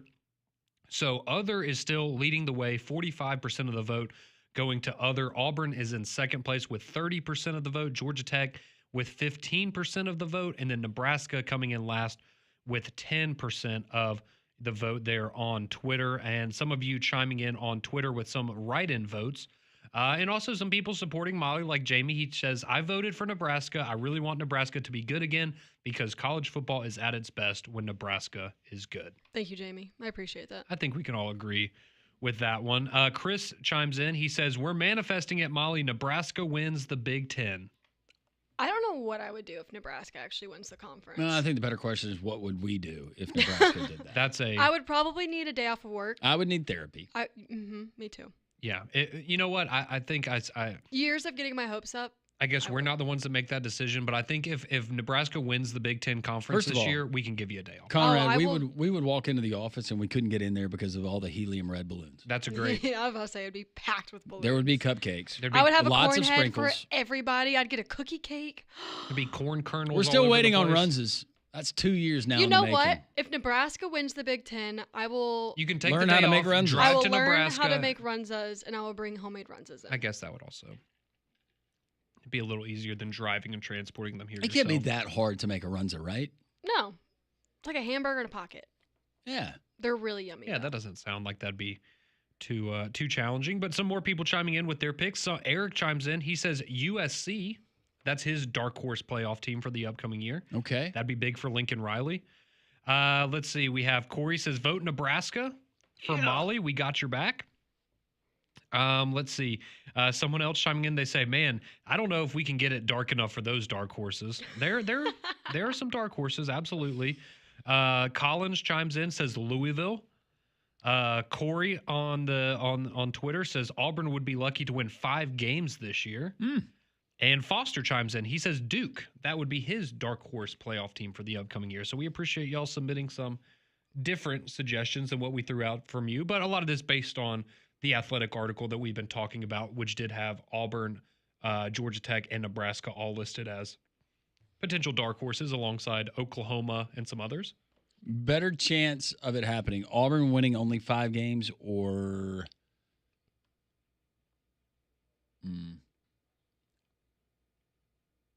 Auburn winning only 5 games or Alabama winning only 9 games. What's more likely? We're splitting hairs on that one. I would probably lean. I would probably have to go Alabama only winning 9 games. There's no way Auburn's going to be as bad as they were last year. I wouldn't There's think no so. way. Were they that bad last year? Yes. They were pretty bad. No, they weren't. Auburn? Yes. Situationally, they were horrible. Oh, I'm not talking situation. Yes. Well, situationally they were. Well, that's why they lost the games. No, but you're just saying they were just bad across the board. Yeah, they weren't a good football team last year. They won 5 games. Now, I'm saying they might be better than that record reflects. Thank you.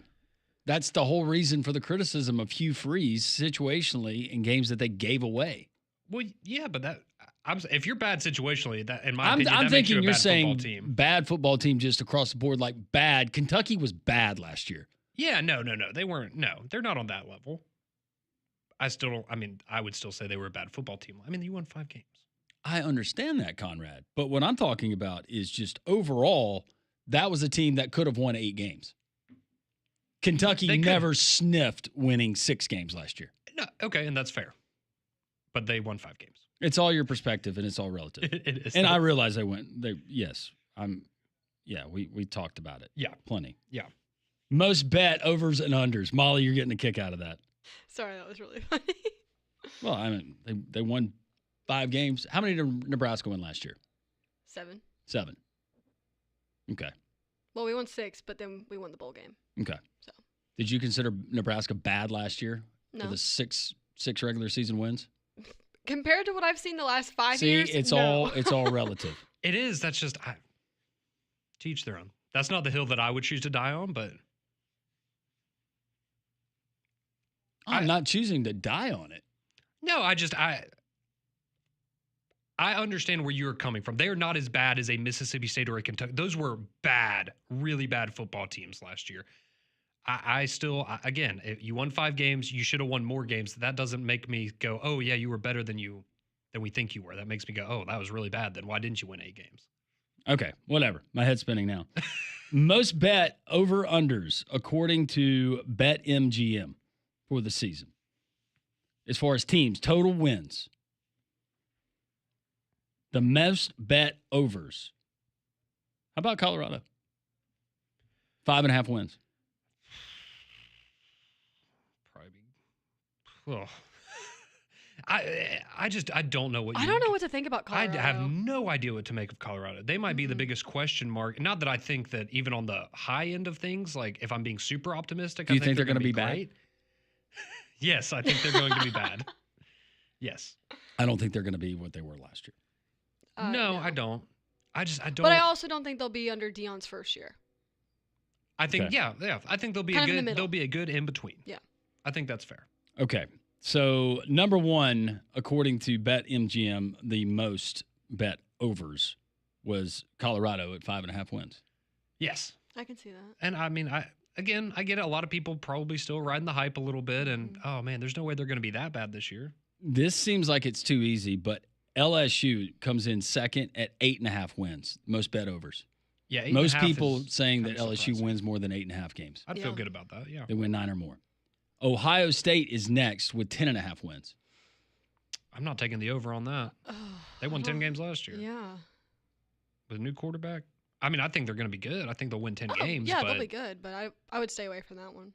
All right. Interestingly enough, most bet unders. Colorado comes in number 1. There it is. Under 5.5 wins. Yeah. I will just say this. If I was going to lean one way, I'd probably lean the under. Like 5 and 7 is probably where I would go for them. I'm going to give Deion the benefit of the doubt here. I'd probably go 6 and 6. You think they go 6 Altitude, 6 and 6. I got to look at their schedule. I just... they don't play Nebraska again, right? No. Oh, they don't? Those are fun. Those were fun. I do like the Nebraska-Colorado rivalry, but not this year. I mein, they're... All right, you got Arizona State, Kansas State, Utah, Iowa State, BYU, and TCU. Those are all, I would say winnable, but difficult games. Mm-hmm. They do start with Georgia Tech. I think that's probably a loss. Yeah, 5 or 6 wins. 5.5 is the perfect number, I think. I think 5 or 6 wins is where it's at. But hey, who knows? Maybe Julian Lewis is that guy, or Caden Salter is that guy, and they're winning 7-8 games. Next, most bet unders for total wins on the season. Michigan, 8.5 wins. I wouldn't touch that. 8. No. I feel like that's perfect again. I do. Yeah, I do too. Yeah. Because again, there's a reason why they set him here. No, well, is your $12 million quarterback worth $12 million? Yeah. Well, if he is, then I'd take the over. And If he's then not- the third team that they list is North Carolina. Bill Belichick, 7.5 wins. The under. The under. Oh, A lot of man. people are not believing in Bill in year one. I'll say 6 or 7 wins seems about right That's for about them. fair. Yeah. I could definitely see that. Wonder how he's doing. LSU at 8.5 wins. Is that the current number now, or is that what people were cashing in on? Has that number changed? I would think that number's changed. They got a tough schedule though. They do. Mm-hmm. Much like most teams in the SEC. I would just be curious if we have another. When was the last time you had a team that was simultaneously the most bet on team to go over their win total and under their win total in the same season? I would just love to know if that's happened anytime in recent memory, because that seems kind of bizarre. Text line is open, 205-834-9450. This going back to our Auburn conversation and Conrad's definition of bad. What's Auburn's record last year with Jackson Arnold at quarterback? I'll probably go 7-5. I'll give him the Oklahoma win. Yeah, I go 7-5. He doesn't throw it. Yeah, I think you maybe get Missouri? Yeah, I was gonna say Missouri or Arkansas. So yeah, I'd go 7-5. What about Cal? Forgot about that Ooh, one. Yeah, that's another one. I mean, again, You're forgetting about all these close games. I'm still probably at 7-5. I don't think for this bad football team. The Jackson Arnold that got benched last year. Like, I mean, I'm That not was a different team. It was, but I'm just like, I'm sorry, I'm not That program was in ready to tell flux. you that Auburn was going to win 10 games last year with Jackson Arnold at quarterback. Oh, well, that's exactly what I was wanting. No, but that's what the listeners seem to want. They also forget that I literally just said, I think it's more likely Alabama wins only 9 games this year than Auburn wins 5. And yet people are saying, you're being such a Bama right now. I literally just said, I think it's more likely that Alabama has a disappointing year than Auburn. Who looks better in a uniform, Conrad? Peyton Thorne or Jackson Arnold? Jackson Arnold. He's got the build. This one rolls in. Auburn is just like the Braves. Always should be better, but rarely ever are. Oh, that's fair. Yeah, I don't hate that comparison. JJ says Vandy makes the playoffs. Stop. That is I'm not going to know. a take that I will let you have yourself, JJ. That is a big jump. That would be cool. I can't lie. Like, that would be awesome. Diego Pavia's last year, he somehow gets Vanderbilt into a college football playoff. That would be cool. I don't think it's going to happen, but it'd be cool. Harrison says if Auburn wins the SEC, I'll be Conrad's butler for the rest of the year. And that would be something because we know what You do would not have to want- be dealing with Conrad's stuff. Oh, You do not, That's you do not want stinky. that. That's a lot of comment. Yes, it is a lot of comment. It's a lot of scrub So he brushes, said a lot of if, comment. If Clogged Auburn drains? wins the Oh. SEC, is that what he said? The text said? Can you imagine snaking his shower drain? absolutely not. Oh, Sorry, it's lunch. Has it ever gotten clogged? You call somebody for that too? It gets clogged for the same reason that normal people's drains get clogged. I have a wife. She has a lot of hair. Oh, you're going to blame it on Paige. I was going waffles. No, keep those in the toaster. Okay. Every team in the playoffs, according to Eric, will have 2+ losses. I do not believe that. Well, who is it? Brett Norsworthy that we were talking to in Atlanta, who said that because he goes through and he like simulates every game for every team in the conference, and that's how he does his media poll. And I think he was the one that said he had every team losing at least 3 games in the SEC this year. Like the best team was going to be 9-3. I don't think that's going to happen. That'd be insane. Someone will go 11. I don't think that's going to happen either. I can see Texas going 9-3. Oh, I could see Lost Texas at Ohio going- State, Yeah. lose to Georgia, lose to throw it out there. Texas A&M, whatever. Florida. I could see Texas 9-3, Georgia 9-3, Alabama 9-3, LSU 9-3. Yeah, certainly possible.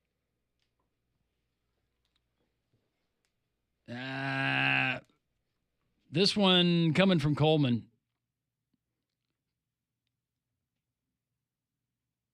Prediction that Carson Beck throws more interceptions in Miami than he did at Georgia. I think And he had says he's ready for 12. high school football to send us scores again. We appreciate you doing that. Absolutely. Yeah, I think Carson Beck had 12 last year. I think he's going to have a good year. Reminder from one of our listeners, other than Bo Nix, Auburn has always had a transfer quarterback starting. Can they not raise them from recruitment? I mean, to be fair, that has been a problem, developing quarterbacks. Oh, yeah. It's been a big problem. For sure. Jarrett Stidham, would you say that was somewhat of a success? I guess it was. Oh, yeah. Definitely. But as far as homegrown guys, haven't been that many. No, I mean, Bo Nix was the best one, and obviously he got better after that was just a unique situation where he left and went to Oregon. But, yeah, I mean, I guess you would have to go back to Nick Marshall, recruit that ended up going pretty well. Kevin says Simpson versus Arnold. Who has the better touchdown? Ooh, better touchdown to interception ratio. Think about that. Why don't you stew on that? Yeah, that's a good question. We'll continue the conversation. More to get into college football-wise. 3-man front on a Wednesday.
Three-man front on a Wednesday.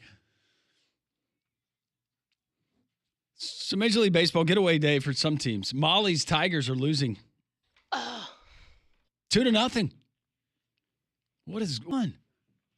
I don't know. Pitching's been really bad lately. Thought you guys were going to win 140 games. But no. Maybe next year. You're saving up for the playoffs. That's right. Big Brave series coming up this weekend. Oh, yeah. Between the Marlins at Truist. Yeah. Yeah. It'll be special. Those Marlins. Just standing with their hands on their hips, looking down at us. Playing good baseball. Yeah. Marlins, I'll give it to them. Yeah. Anything interesting, noteworthy out of that series? Just go ahead with it. So you will, Major League Baseball, they just announced this moments ago, but we will have a first at the Braves and Marlins series this weekend at Truist Park there in Atlanta. Braves sweep them. Sure. Yeah. Well, yeah, the Braves are going to sweep the Marlins, but in the process of the sweep, there's something else. You are going to get a historic moment as the first female umpire in Major League Baseball will be taking the field between the Marlins and the Braves in the series this weekend. Jen Powell will work the bases on Saturdays. There's going to be a double header there with the Braves and the Marlins. And then on Sunday, she will be behind the plate umpiring the Braves and Marlins game. So that will be the first ever female umpire in a Major League Baseball game, and it will be taking place this weekend at Truist Park there in Atlanta. Jen spells her name, so it's Powell, Pawol. Yes, I'm assuming it was Powell. I'm reading her bio as a girl growing up, Long Island, New York. She's a Long Island girl. Okay. Probably tough. Probably don't want to give her any jawing. Yeah. She wanted to play Little League. That wasn't what girls did in the 80s. So she played softball. She umpired her first Major League Baseball spring training game in spring of 2024. And now, look at her. She's going to be umpiring a game between a team that's contending for a wild card spot and a team that is destined for nowhere. Yeah, I mean, it's a cool story, right? It's always cool when you get to see something that's never happened before in the world of sports. And as we all know, people love to criticize officiating in all sports. A lot of that comes from Major League Baseball as well. So we'll see what the consensus is. But yeah, cool opportunity for Miss Powell this weekend. On top of what our varying definitions of bad are, and we continued the conversation in the break, and going back to Conrad saying that Auburn was a bad football team last year at 5-7. Record was bad. That's bad. That should never be acceptable at Auburn. My point was they were in a lot of games. They were games that they should have won. I don't define that as bad. I define bad as, I don't know. There's other teams. Kentucky was bad last year. Yeah, and that's where, again, this is my vocabulary, and I apologize for this. But, like, I would say, what I meant by Auburn was bad. Maybe I should have said disappointing. Maybe that was a better way to phrase that, because were they a better team than their record indicated? Yeah, they had more talent on that team than a 5-win team, but you ultimately ended up with only 5 wins. Situationally, they were horrible, not even bad.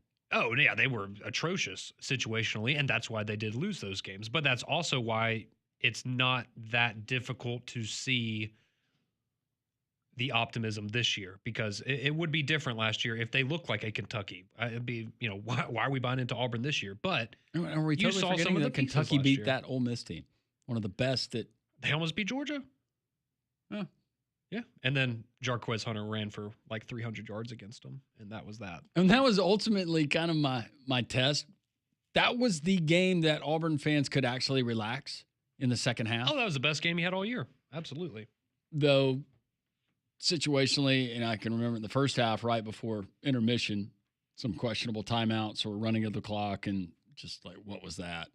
That's got to be eliminated this year. But it takes us back to our list that The Athletic put out of teams that are not ranked in the preseason in the college football coaches poll that could potentially be vying for a college football playoff spot. Oklahoma is one of those teams. Nebraska, Molly's Nebraska Cornhuskers, one of those teams that they throw out. Brent Key, Georgia Tech, one of those teams. Auburn is one of those teams.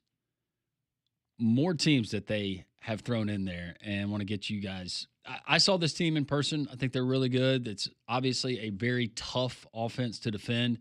And Drew Cronick, what he does kind of goes spread out of the triple option at Navy and what they do. But Navy, you've got Horvath coming back. Yep. That's a team that thought maybe it was going to be Army last year, stealing one of those spots. But Navy, they deserve to be in the conversation.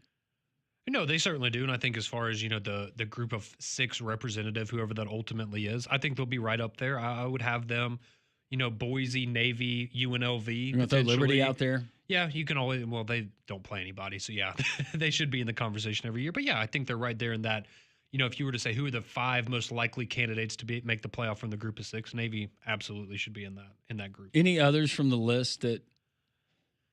So and this is one that we've talked about recently because they were in the, I believe they were in the coaches poll, if I'm not mistaken, in the top 25, and that was Utah.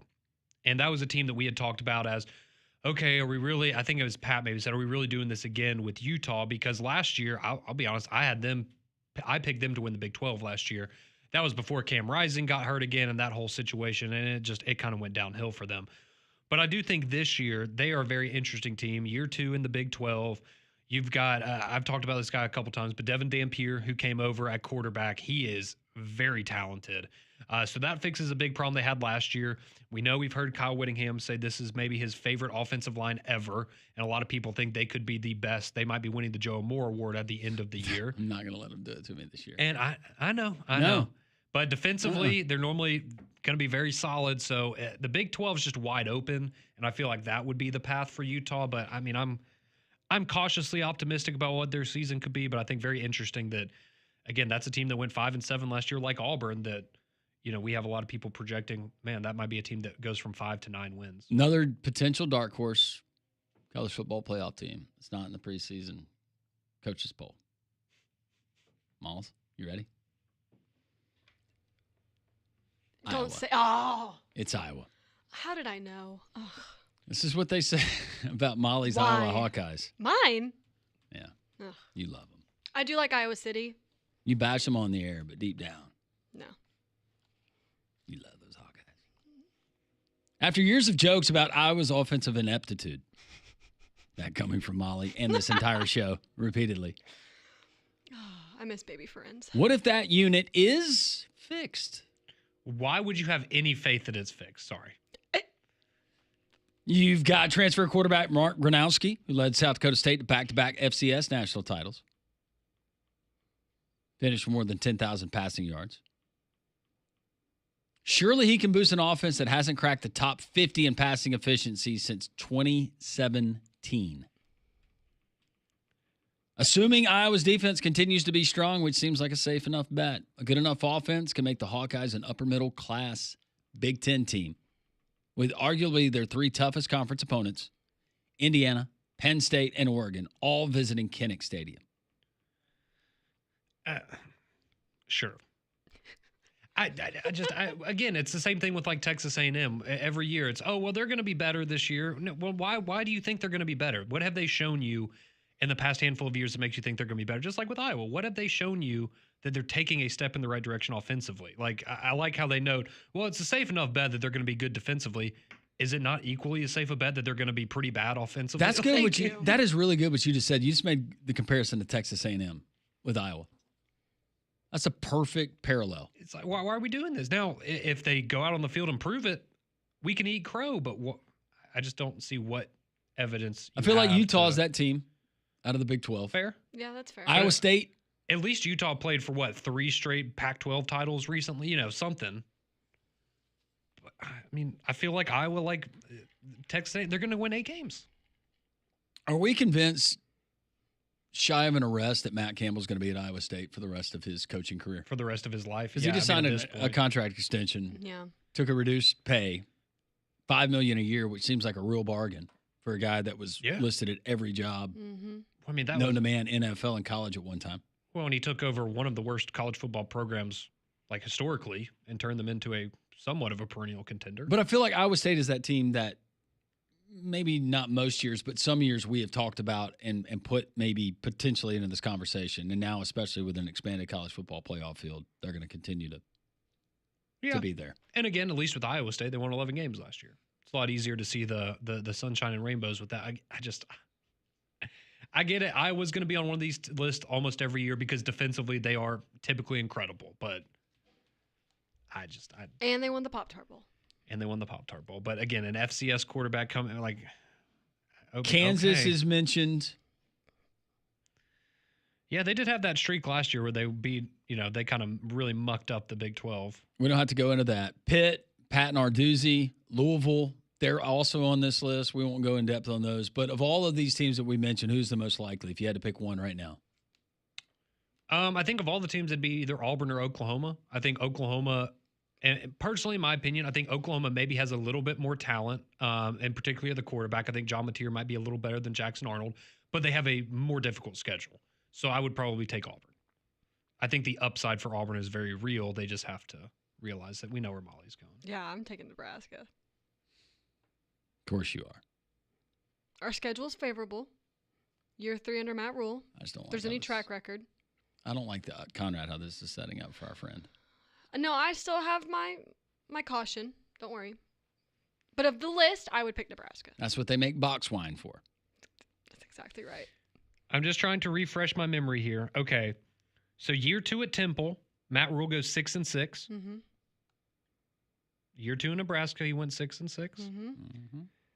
Mm-hmm. Year 3, he went 10-4 at Temple.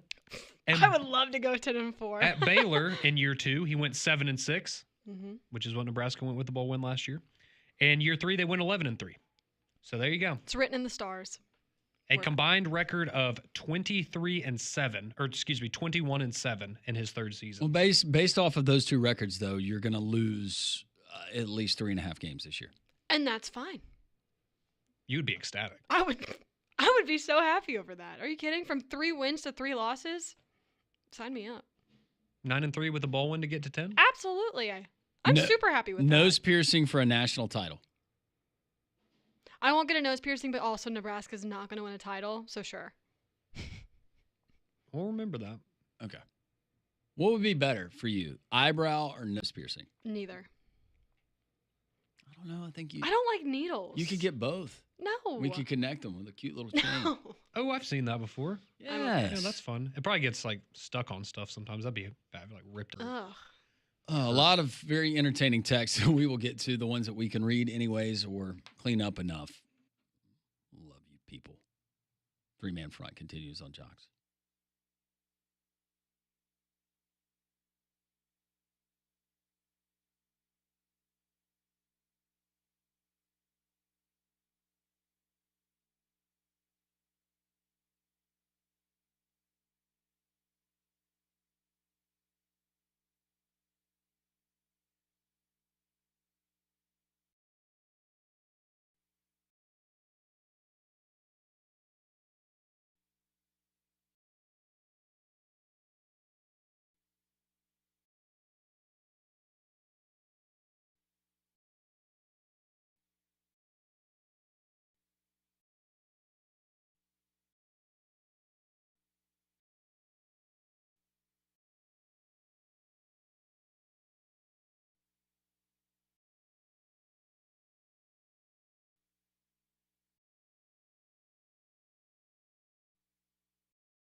$12:51 here on your Wednesday afternoon. Conrad Alandrum and Molly here with you until 2 o'clock. Pat is not able to join us. Pat will be back tomorrow. And if you, I can't remember if we've announced it or not already, but we will be broadcasting live from Sanford tomorrow, the beautiful campus there in Homewood, as they will have their Sanford Media Day, and we will be in attendance from 10 to there in Bulldog Country. When was it last year, speaking of friends, when Damian competed in the punt, pass, and kick and failed miserably? That's correct. Yeah, didn't Hennessy win last year? I think he did. I think he did. Yeah. Yeah, Hennessy now in the state of Florida. Hope he's doing well. But yeah, all I remember is Damian not doing well. And he really talked to the big game too. Well, I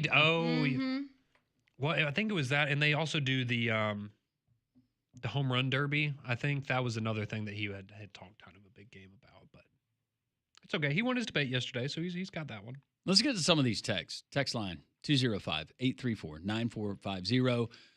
Conrad, and this one rolls in and reads, how is OU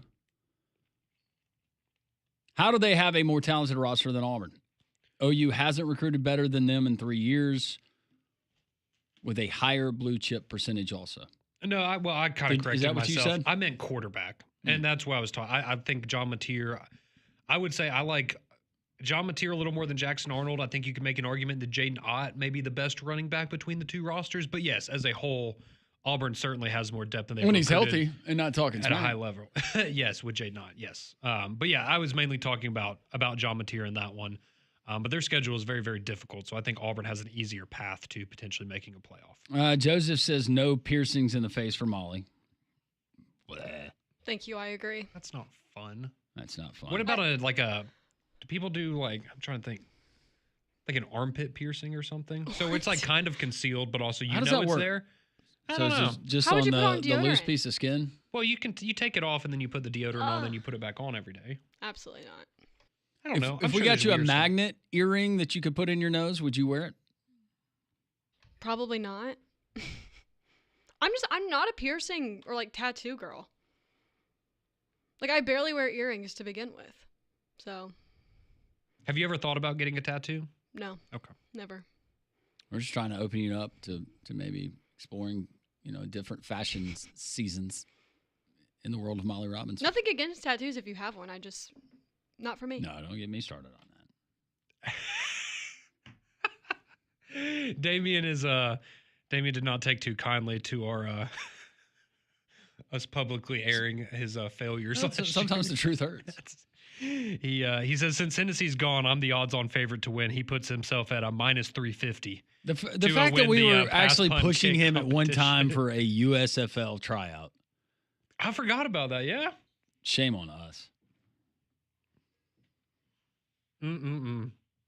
Pizza Larry says the way Iowa plays offense, it looks like they have already been fixed. Yeah. Like neutered. It appears neutered at times. I didn't know if he meant like the game is fixed, and so I was going neutered. Try their best to not score points. Anthony, an optimistic Auburn fan, says, wasn't Nick Marshall the transfer cornerback from Georgia? Yes, he was. He also played a little basketball. Well, he was a transfer cornerback. He was originally from Georgia. Then he went to, I think it was Kansas, and played at a community college out there. I completely forgot. But was Jeremy Johnson? He came in and he was an Auburn recruit and Yes. Auburn guy through and through, right? He was. Okay.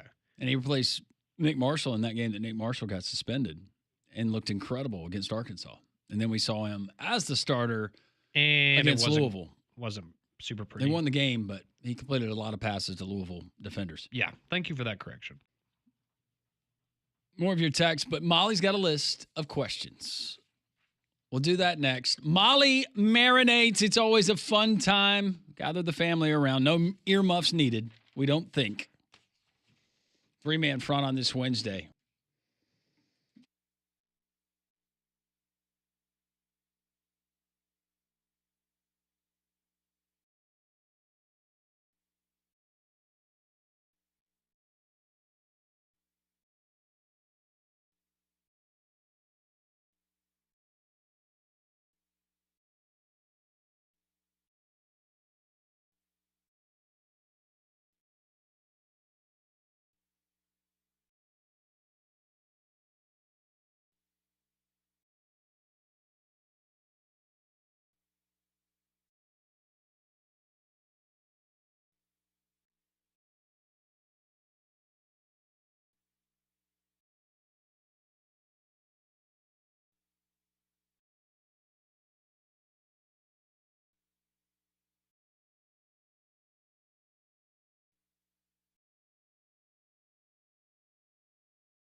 1 o'clock, three-man front, Landrum, Conrad, and Molly. Pat back with us tomorrow as we're broadcasting live from Sanford Media Days, and that's always fun. We'll catch up with Coach Hatcher, Dr. Darren White, and the sports and analytics. Learn things. It'll be fun. It'll be entertaining. If you missed last year's show live from Sanford, tomorrow it's going to be a lot of fun.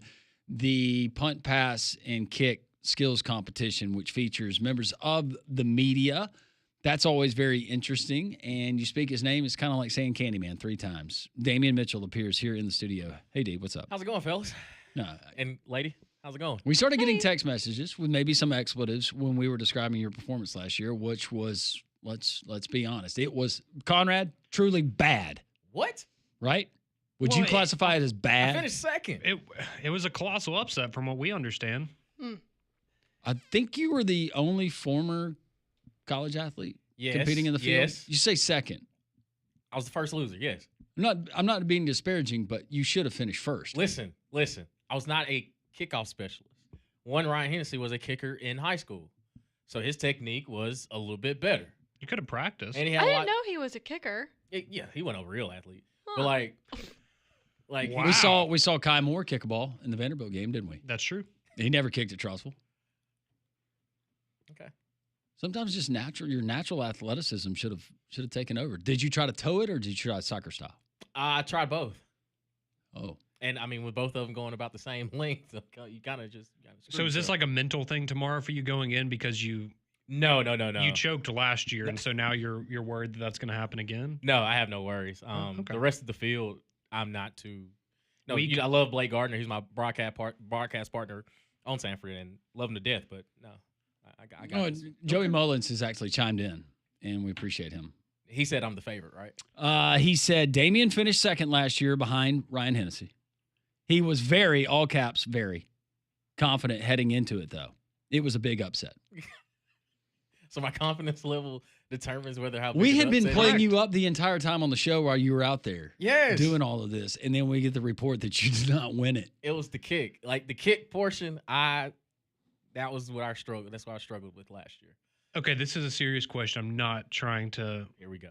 not trying to be rude when I The ask answer you is this. going to be no if you're asking if he is prepared. No. I was just going to ask, does it help you kick if you have longer legs? Or is there like I just didn't know if there's I'm being serious. Like, is there an advantage to that, right? Because if you're a pitcher and you're really lanky and that leverage you get, I don't know that because helps you out. I think about some of the NFL, the Grammaticas. Were they big guys? Did they have longer legs? I don't think they I don't did. think so. No, a guy like Daniel Carlson, taller Right, guy, exactly. yeah, probably helps him. J.K. Scott, Yeah, he's about 6'4", 6'5". yeah, probably helps him. Yeah. But I don't think it excludes you, right? No, length and girth have nothing to do with the kicking portion. okay, Yeah. no, I wasn't. Girth might be a hindrance. You need length and girth in this league. Thank you, Coach. I could be wrong. I just did a quick search. It says that the shortest kicker in NFL history was 6'1". The shortest is 6'1". 6'1"? The That's what this shortest. says. Grammaticas, there's no way that they were 6'1" or taller. See, how tall was Adam Vinatieri? Well, maybe these guys, they're a little older. Maybe they shrunk a little bit. All right. Okay, well, yeah, Adam Vinatieri, 6 foot. Martin Grammatica was 5'8", Conrad. Okay, well then. It says Jake Elliott was 5'9". Well, blame Google AI, whatever crap you get when So you I guess Google in stuff. Now, Damian's you don't case- get real answers anymore. You get AI answers. In Damian's case, find if there's ever been a 5'5.5" kicker. Let's just go shortest player in NFL history, and I'm sure it'll be like 6'5" since AI clearly doesn't know what I'm asking. I'm 5'7". This whole Do you know who the field is yet? Have we had any new media members, any hot shots that have moved into the market that might be competing? The only person I don't know if he's confirmed if he's in or not, is D Jackson from Channel 42. Okay. If he's out there, Is that your competition? yeah, out in the home run derby, he played baseball at Alabama A&M. Yeah. And That'd be he tough. was putting it over the real baseball part, and I was like, okay. I'll be Here's good fighting for news. last. Here's good news for Damian. The shortest player in NFL history, and I think this one is actually correct. Jack Soupy Shapiro, who was 5'1". Wow. He played in 1929. Oh, so I wouldn't even been. Well, it's been a minute. The joke was right. I just like that his nickname was Soupy. Soupy. The That's not a nickname that I would want. That Soupy. just makes me think lavatory. Yeah, that's where I was going. Yeah, I wouldn't want that to be my He's a name. great kicker, but he gets really nervous before his kicks. Maybe that really might be. They call him Soupy because, they try What to does that tackle smell? him. That's soupy. Soupy! That's wild. That's such an awful nickname. That's wild. But I feel like That's you terrible. go back 100 years and the nicknames people are probably being called are insane. absolutely absurd. Soupy. It was endearing back then. Yeah, we call him Soupy. That's old mushy. God, Yeah. that's just such a horrible. Molly's got questions. We try to answer them. This is what we call Molly Marinates.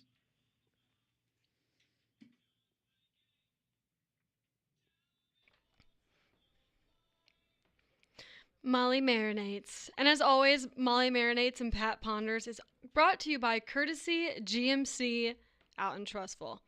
All right, question number 1. So as we know, week 0 will kick off the college football season with Farmageddon in Ireland, where it's K-State versus Iowa State. Have you never heard it called that, Damien? No. Yeah, Farmageddon. Armageddon. It's one of the best rivalry names in the sport. We've learned so much about the Midwest in the last 2 years, Damien. I see. You're welcome. And that's the actual name. That's not No, like a. that's it really is called the Farmageddon. legit rivalry. Yeah, Yeah. Farmageddon. Okay. So anyway, I was thinking, because, I got to go to the Ireland game. If your team had the chance to play overseas, college or NFL, like the college football kickoff in Ireland or the NFL playing in Europe or in South America, between a number like 1 and 10, what would be the chances that you would go? 1, not likely, and 10 being like, I'm there.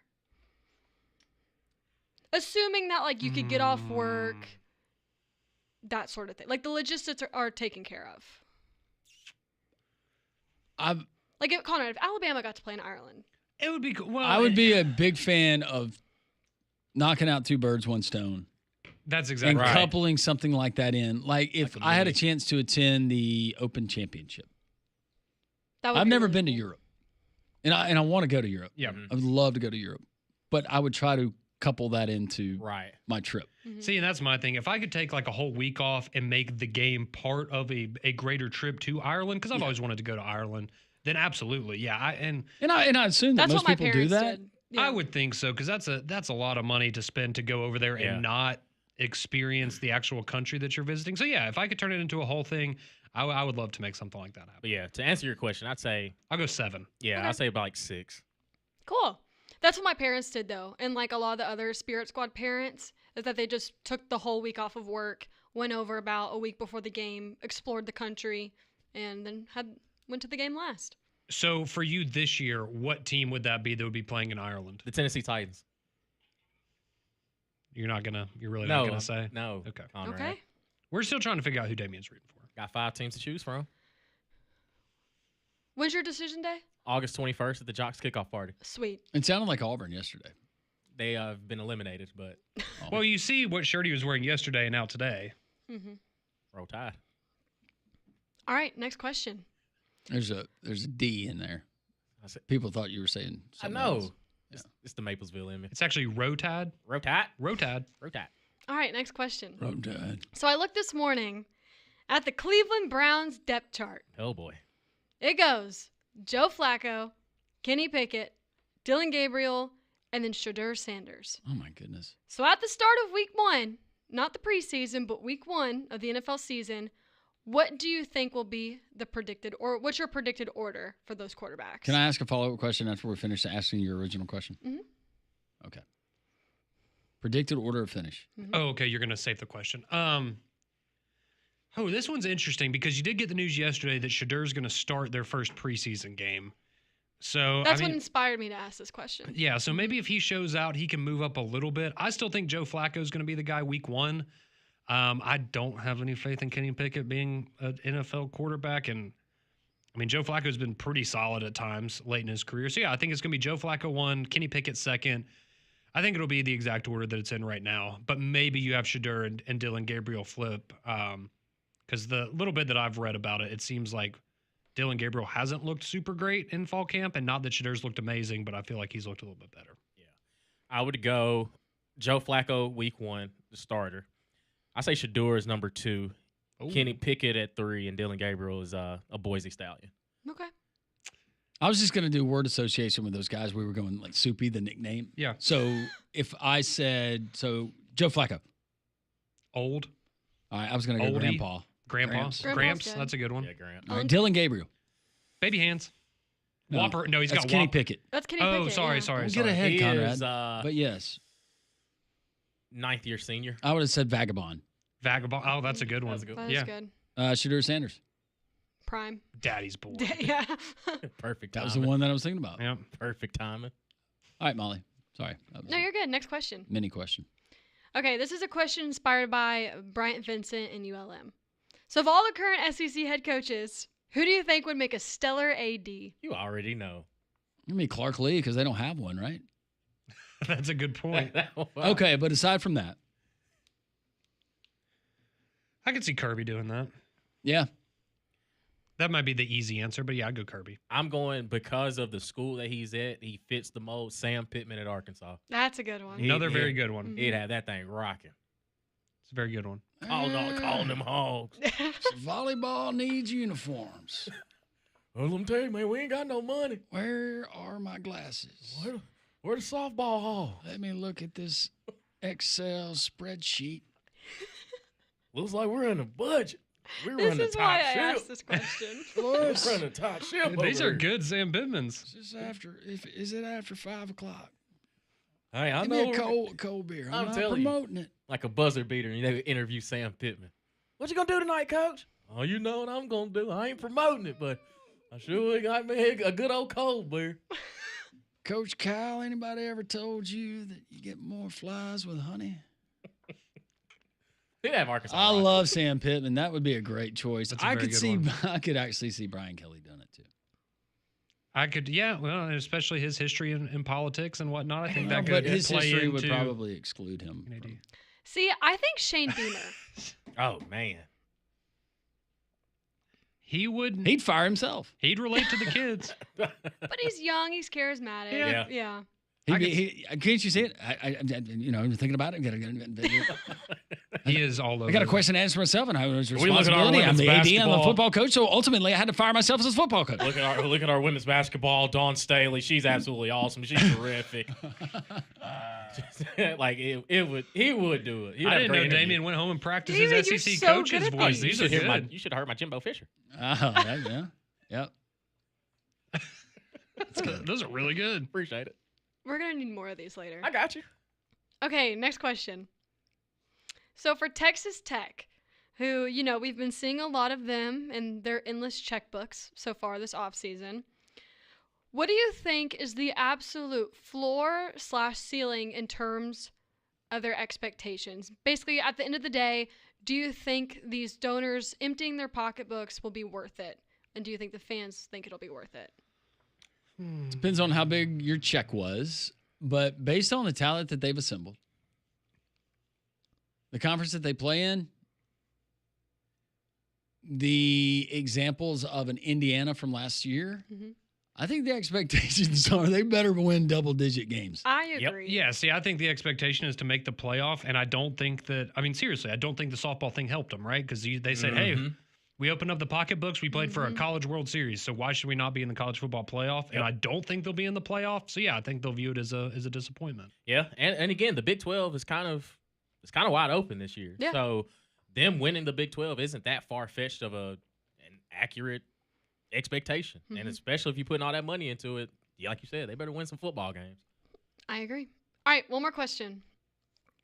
What would you set for your personal over-under on the amount of spam phone calls you get every week? Oh, my goodness. God. Have they not gotten worse? That's a great Yes. question. Yeah, they have.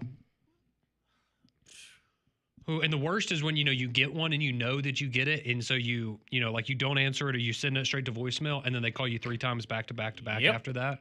What really makes me mad is when you forget to turn your ringer off and then you get one of those. Then I have to answer the phone and try to be it nice. depends on what kind of mood I'm in. Sometimes I want to have an entertaining conversation. It's just entertaining to me, not the person on the other line. Oh, yeah. If you're bored and you have some time I want to mess lead with them on. I want to ask a lot of questions. Absolutely. Yeah, I I'd block say every single one I get. immediately. I do too, but they just changed one digit. I know. Exactly. It's so Like, annoying. Like, you got me this time. Like, no, I know exactly what's going on. What about the towns in Alabama that they try to pose as this call is from so-and-so Alabama? You're like, I've lived here all my life. There's no way. Ain't no, exactly. And I will say, I don't know if y'all have noticed this. I feel like I get more text now too. Whereas it used to just be spam calls. Now I'll get text of, your Verizon account, blah, blah, blah, whatever. Right. Or I've had people say, are you interested in selling your property? It's like, what? I get those all the time. A lot of the property. Yeah, I'm a like, lot well, of the I'm property a renter, calls. so. I don't own Exactly. property. No, Exactly. Yeah, exactly. It's like, I Like, rent my I house. don't know, No. But yeah, no, it's worse. I would say between text and calls, probably 20 a week. Yeah. Well, then they send you, are you still interested in selling this property and it's not the property address that you own? Ugh. Right. And sometimes I have responded, absolutely, make me an offer. How interested are you? Yeah. Meet me there this Sunday at 2:30. I can show you around. See, I get a ton of calls from New York. Like random cities in New York. Yeah. I was like, Wisconsin. I don't. Ugh. I just get a lot, and I do appreciate that now. At least I feel like a You lot get of them the from ones that when I Wisconsin? answer, That's funny. Oh, that's a badger. that's a. Oh That's my funny. God. No. That's no, funny. No. Oh, no. is that where? Yeah, that's the girl he met in Nashville, gave the rose to. Oh, Damien. No. She was from Wisconsin? She was. Oh, no. Damien didn't ask what she did for a living. She's working in that call center. She said, "Man, do I have a number for you guys?" Couldn't tell your name. That's. I couldn't tell your name. It's disappointing. I am so close to saying something that would be so funny. Say it. No, I'm gonna say it. Come on, man. It's a championship game. She might be trying to get in touch with her baby's daddy. Sweet Jesus. Take the test, You Damien. told me to What say you it. mean? Like, Get Mari Povich. Is he still with us? man, what did Bill Clinton say? Which time? I didn't inhale. Pretty sure. Oh, pretty the sure other one. The other one. Pretty sure he admitted to that. Well, I didn't. Mine is the truth. I don't know. I was sleeping, and he came in to the room. Went to sleep. Had a little more pep in your step. No, went straight to sleep. He never went to bed. It felt. He never went to bed. He and T-Bob Abear. Ask T-Bob. T-Bob did not go to. I was about to say T-Bob, Chris Doring, Peter Burr. Those are the guys that I'll Oh. tell you right now. Damien, I know. It was Thank you. very innocent. Without, no, that was a good one. That was good. That's all. Oh my gosh. Great questions, Molly. Thank you. Is today Friday? I thought we don't get feel end of the week, man. You forced it out of me. I God. was trying to stop. I filtered myself, and then Start calling you Soupy. I prefer my sheet. That- We continue 3 minutes in front of Jock.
122. This is not Guardians of the Galaxy.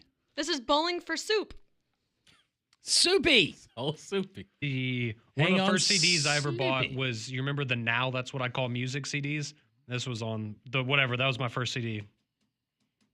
I used to love this song. Bet you did. It's a good song. Yeah, I'm with you, brother. Yeah. But you listen to Pop Smoke and Nipsey Hussle and all those. I had no idea. No idea. I thought it was, I can't even remember the name of the song, but both were fatally shot. Correct. They were. Sadly, yes. Want you to remember.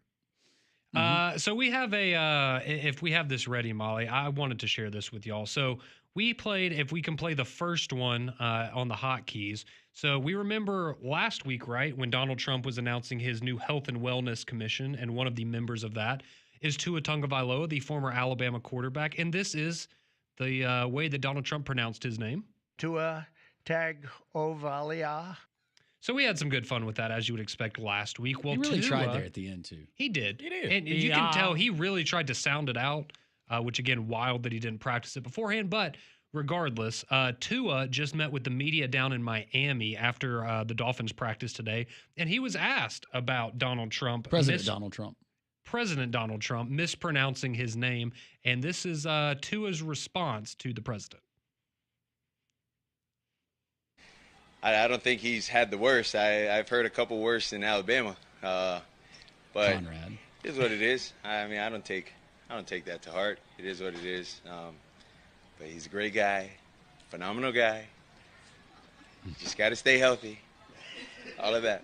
Yeah, I liked it. I enjoyed it. That's good. That's good That stuff. is very good. Smooth. He's in good spirits. Good big season incoming. I can feel it just based off of that clip. We joked about it the other day, Damien. You remember this, but there were 4 different versions of how to say his name. This was from people that worked within their. Nobody really knew until I think somebody finally asked him, why are we always asking these? Who was the guard for Auburn that played basketball? It was KT Harrell. Oh, yeah. It was Harold. And then Harold. finally, after a couple of seasons, he lets everybody know you've been pronouncing my name. Marcel Darius. Darius, yeah. That's a good one. Yeah.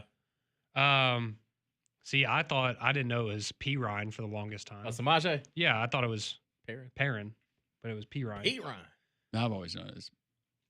I thought you were going to say like Perini or. No, I just thought there's no way that it's P. Ryan, but that's exactly what it is. But no, good for Tua to have a little bit of. That's not what you're talking about. Well, I think at Easy first of a we all name. thought it was what, like Tagovailoa. Tagovailoa, something like that. That was like the early thought. But now it's Tagovailoa. Now we've gotten our Nico Iamaliavas, our easy for you to say. DJ Uiagalelei. Oh boy. Uiagalelei and Iamaliava.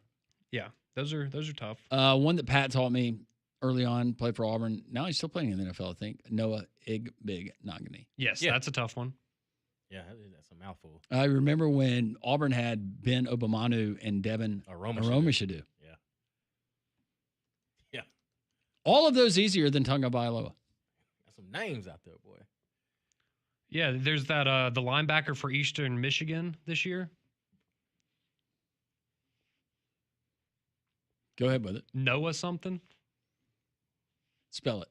No. Nah, I'm good. It's all good. Oh, that one. Yeah.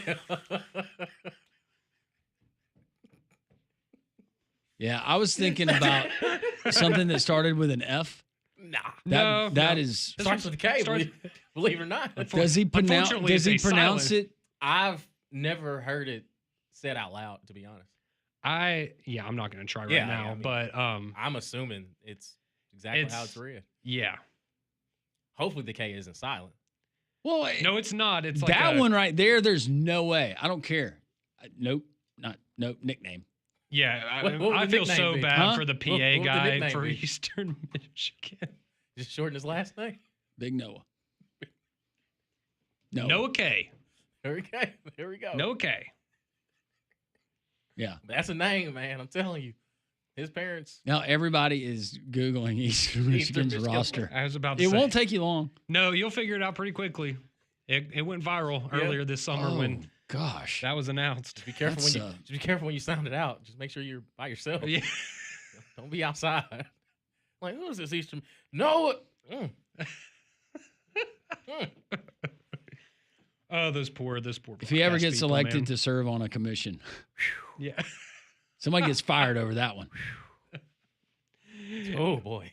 But he pronounces it this way. I don't care. Say it the other way. Well, and my thing for him is, can he even say his own last name? He probably does. I mean, he's like, it's his last name. He can't escape it. Yeah, no. So you just get a pass? I'd have to change it. Yeah, I think you at that point, don't you legally change it? Well, you got to blame his parents for this. He didn't ask for this. Oh, it's more like his great like, yeah, we gotta go into grandparents. some- But I wonder how they got that.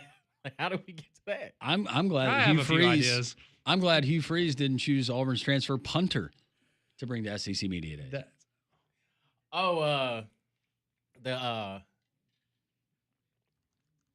The K-A-A-K. Oh, yeah. Oh, cock. That's it. I mean, what? That's how you pronounce his last Got a name? heck I of a- still call him Cack. Got a heck of a leg on him. And say it with a northern accent. Just not going to do it. Which Yeah. leg does he kick with? Right-footed. Oh, okay. This boy. Wait, This I didn't know- guy's unhinged. I didn't know man. if he was a righty or a lefty. How tall is he? He's tall. I'm sure he is. Probably is. Sure he is. A lot He's of definitely got some length to him. lot of texts coming in. 205-834-94. Get to those texts, the ones that we can read. Three-man front on Jox.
.132, three-man front, Landrum, Conrad, Molly, D hanging out. Where it's going to go. I know where it's been in the past 33 minutes. A lot of Hub for Eastern Michigan football. Absolutely. yeah, speaking of that, text line is open. 205-834-9450. I was not aware. I was thinking you were talking about a guy whose last name It was F, and then there might have been a C and H. Yes. But no, this is totally different. No, that's not the guy I was talking about. Different guy. This one rolls in and says the linebacker from Eastern Michigan was also not included on the new EA Sports College Football 2026. That is not surprising. Wonder why. Didn't sign his deal in time, or was he still in the transfer portal or something? I think he's a freshman, actually. I think he's a new recruit. So check didn't come in. He's a bright young star in college football. Brandon says Noah will be a Mr. K one day. Just Mr. K. Yeah. Yep. I think that's best. Or Big Noah. Just Noah. What's your last name, buddy? Yeah, I just imagine, if you're like their broadcaster, you're like every day going down to the locker room like, y'all come up with a nickname for this guy yet? Like, come on, help me out. That's when you're going through the starting lineups brought to you by whatever. You just do everybody first name. Like, you're supposed to know your Eastern Michigan squad. Right. And let's say there's one Darius, Jim. There's one game this year where the opposing broadcast crew, like maybe they just haven't, totally ran through the roster yet, and then that one comes up and they're, whoa. All right, Ace, so what are we supposed to do about this one? Just wait till Maction starts and we get him in November, man. And it's like, whoa. Pizza Larry said he gave up on DJ Uyangalole and just started calling him ukulele. That's a good one. That's it. DJU. Yeah. I was about to say, yeah, it's bad when people just call you by your initial, like Noah K. Going back to Tua and the pronunciation of his name, this listener says, I remember going to the Alabama games when Tua first got there, maybe second year in pregame, they had Tua on the 4 screens pronouncing his name correctly so everyone would know. Okay, well, that's good. That's smart. That is smart. You were there, right? Yeah, I don't remember.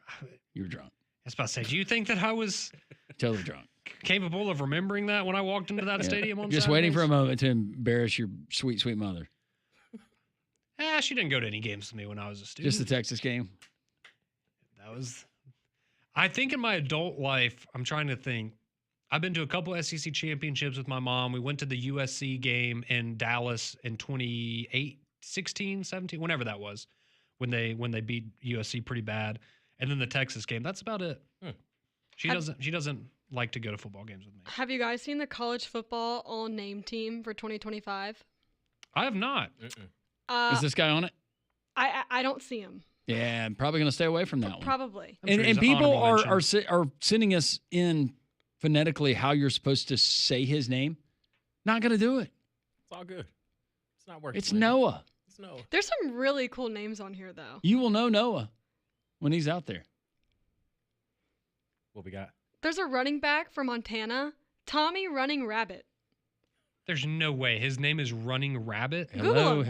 I'm just going off of this list. Indigenous peoples, Native Americans. Yeah. That's true. Oh, yeah. Rocky Beers is on here. Tell him. Roll Rocky Bears. Good one. King Large. SMU. Watch him play like wide receiver. I like this one. D lineman for Cal. He's a Legend Journey. Legend Journey? Yeah. Yes. A good one. Gentle Hunt. Huh? D line for Illinois. Of course, he's in Illinois.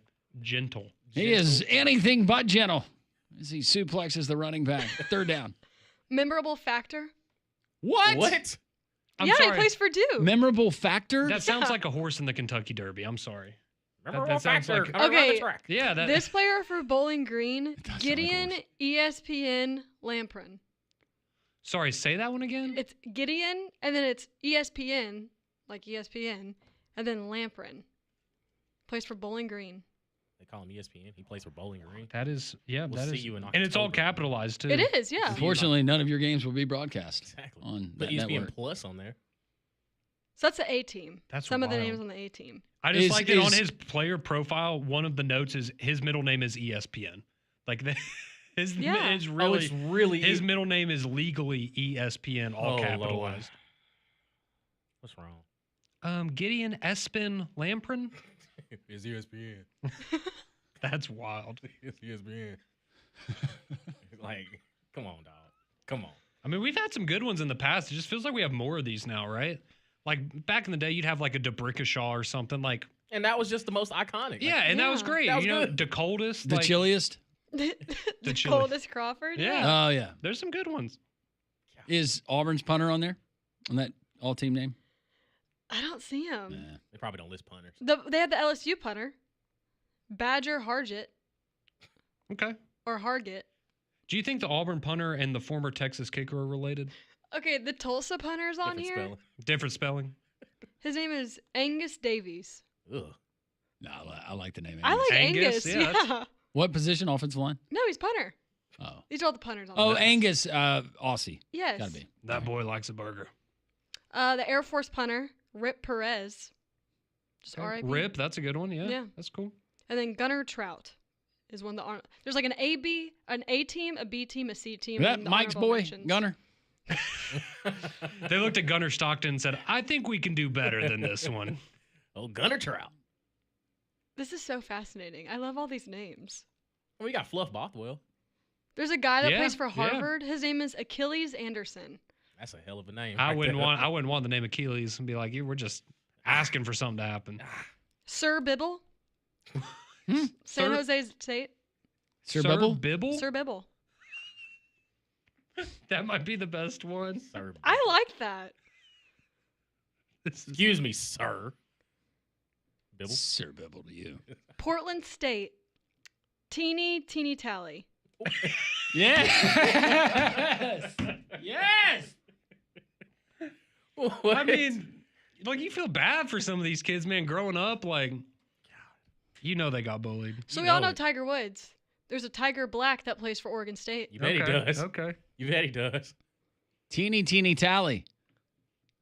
That's With a the good tackle.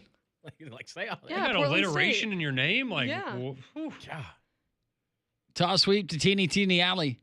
Fat Forest. Fat Forest. Fat Forest, that's a good one. That's a linebacker for Mississippi State. That sounds That like sounds it. about right. Yeah. Does he spell it P-H-A-T? No. Oh, that would have been awesome. F-A-T-T. That would have been great. You'll like this one, Landrum. D-Icy. Yeah, D-I-C. Hopkins, yeah. D-I-C Hopkins. That's a a good one. DeAndre brother. I'm sure it is, yeah. Is it DeAndre's? Or you're Sounds- just saying that? Yeah, I was just saying it, but you know, Yeah, I like it. D-I-C. D-I-C, DeAndre. What if it's DeMarcus. D-I-C Rhodes? Yeah. That'd be good. That'd be good. That's clever. Ooh, there's a receiver for Wake Forest named Karate. What's his last name? Kid. Tell me Brinson. it's Kid. No. Oh. Karate Brinson. From Robbie to karate. I'm so curious again, like I'm not trying to make fun of anybody's name, but like I just am very curious as to what the inspiration was for naming. I like Cash Cheeks. You cheeks? You bet I do. Tied in for UTEP. Oh, that's perfect. Yes, sir. Oh, that's even better. Cash cheeks. Of course he plays tight end. Yeah, that's incredible. Cash cheeks, baby. Ooh, there's a guy named Gamble. Hey. Gamble Ford. Looks like he plays for Norfolk State. He's under the microscope. Yeah. Keeping a close eye on him. Integrity's monitoring, but he's good at Norfolk State. Now, if it was UNLV. Yeah, a little bit different story. Come on, buddy. That's wild. Dude person. Dude? Yes, dude. Yeah, he should be bullied. He should be. I still like memorable factor. That's Memorable awesome. factor is good. There were several on there that were actually. That's awesome. D-I-C Hopkins. A lot of people going back to the Dave Chappelle show, the Chappelle show skit. Yeah, for the Eastern Michigan guy, yeah.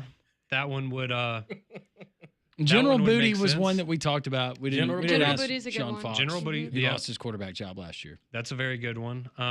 Had his own line of underwear. The Key and Peele skit is Tyroyle Smoochie Smoochie Wallace. Wallace. Smoochie Yeah. Wallace. Yeah, the Key and Peele skit. That one's incredible.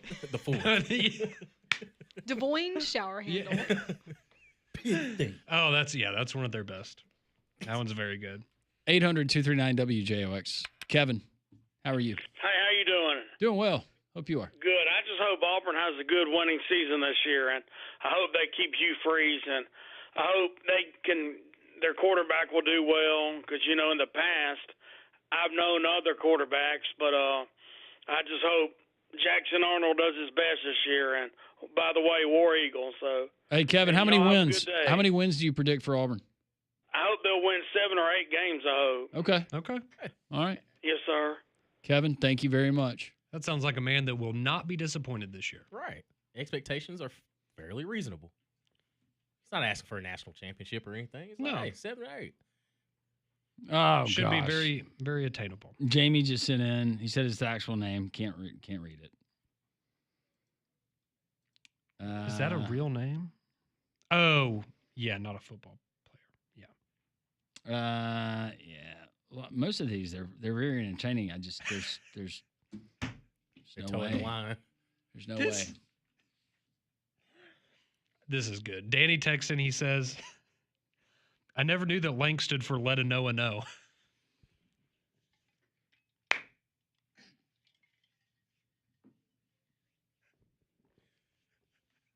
Thank you, Dan. That was clever. Thank you, Dan. I would like to shake your hand, Danny. If you came up with that while driving, even more impressive. That is insane. Who was it? Was it Reese Davis? Yes, he was let a naysayer know. And then like McAfee just busts in. It's like, oh, that's what he means. Like, I think that's the corporate answer. Well, in Reese's world, that's yeah. That's what that's corporate what it means. answer. Yeah, I had a Lank shirt on the other day. Justin chimes in on the text line and says, "We just named our boat Hingle McCringleberry, one of the Key and Peele names." Bad. Conrad has seen something bad aside from a lot of these texts that we can't read. They're good, but they're bad. The worst thing that Conrad has seen. We'll do it next. Is 3-man here on Jox.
1:48 here on your Wednesday afternoon. Conrad, Landrum, Molly, and Damien here with you until 2 o'clock on Time Bomb Show. We've been talking about some of our favorite names in Time Bomb Show. We've been talking about some of our favorite names in college football. And of course, that means that we must be getting closer and closer, Molly, to the kickoff of the college football season. Yeah, and if you want to celebrate the kickoff with us, you can at the Bill Smith Buick GMC Jox kickoff party at Regents Field on Thursday, August 21st. And the only way to go is text the keyword TIDE, TIDE, and your full name to 205-834-9450. That's TIDE and your full name to 205-834-9450. Winners are drawn and notified daily. If you need more information, go and visit joxfm.com. We see good, we see bad. Conrad often gravitates to the bad for some reason. This is the worst thing that Conrad has seen.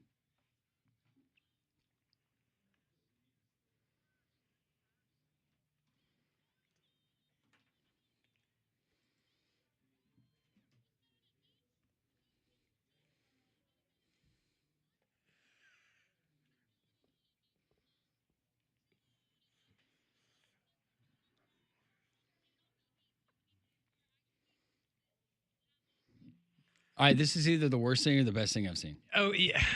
The Noah card, the Eastern Michigan kid. Yeah. Yeah. First of all, okay, it confirms definitely cannot say his name.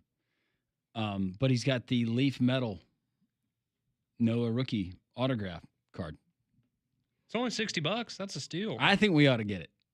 I think we should too. Oh, we all chip in $15? That's I easy. want the hat. I think it comes with the hat. Yeah, I want the hat with it. You need to grow your hair out like him. Then I will be. Never mind.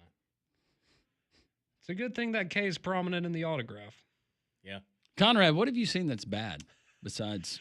Yeah, well, getting away from the fun names and around college football, this is actually, I'll just be honest, this is real messed up. So we're going to go over to Denmark for this one, where you might hear, hey, a local zoo in Denmark is looking for the public's help. Oh, maybe they need funding so that they can support the animals. They don't have enough food for the animals. Tiger King, you remember they would take the stuff, the meat that it was going bad or whatever. Yeah. They would get it and they'd feed it to the tigers. Yeah, maybe they're looking to, build a new, they're looking to expand the zoo, right? They want to have a new exhibit. Yeah. Well, that's unfortunately not the case. So this zoo in Denmark, it is the Aalborg Zoo. They went on Facebook last week and wrote that they are accepting donations from the public, but not of the monetary kind. They would like to accept donations of chickens, rabbits, and guinea pigs that they can then feed to the larger animals that are housed at the zoo, including, I guess this is their prized exhibit, the European lynx. So according to somebody that works at the zoo, or this is part of their Facebook post, it says, quote, in zoos, we have a responsibility to imitate the animal's natural habitat and food chain for reasons of both animal welfare and professional integrity. So this post was made back on July 31st. Okay. And, so they are asking again for chickens, rabbits, and guinea pigs, and nothing larger than that, but it is a very specific diet, apparently, of the European lynx. And it says that according to the zoo, this resembles what it would naturally hunt in the wild, and we want to provide it with that same lifestyle here at the zoo. So if you want to go on their Facebook page, you can go see a picture of the lovely cat. It's a lovely looking animal. It's a large cat. But I absolutely don't downplay kids' pets or going to these. I'm not. I'm just saying. Lynx is a majestic looking creature. But I would not be donating my child's guinea pig to the zoo so it could be eaten. The zoo has since clarified their statement, though, because you're going to love this. So the zoo clarifies that their trained staff will take the donated animals and gently kill them before feeding them to the lynx. I guess that makes it easier. Yeah. Yeah, probably for the animal who's about to be devoured. I would, if you're going to feed me to a lion, please put me down before you do. Yeah. They also note on their website, Mommy, where's Fluffy? That they accept donations of horses, Mommy, to use as feed. It says they accept horses that are a maximum of 147 centimeters at the withers. I don't know what that means. Donate your horse for our Thanksgiving feast. But they cannot have been treated for an illness in the past 30 days, and they I didn't know this was a thing. They must have a horse passport. But those that donate can earn a maximum tax deduction equivalent to the value of the horse donated.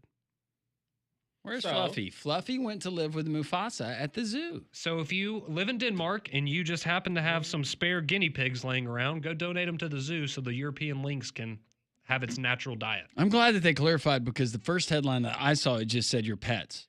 I saw that too, and I was confused. And dogs, cats, maybe some goldfish, but no, apparently we're talking about, I mean, guinea pigs and rabbits are still pets, but that's not, do they have PETA in Denmark?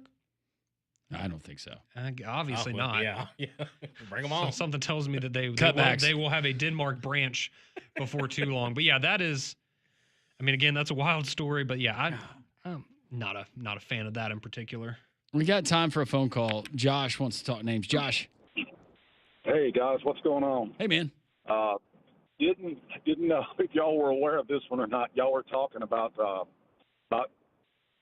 crazy names of different things of players. And I remember me and my dad back in the 80s, you know, back when Keith Jackson would call all these games and different things.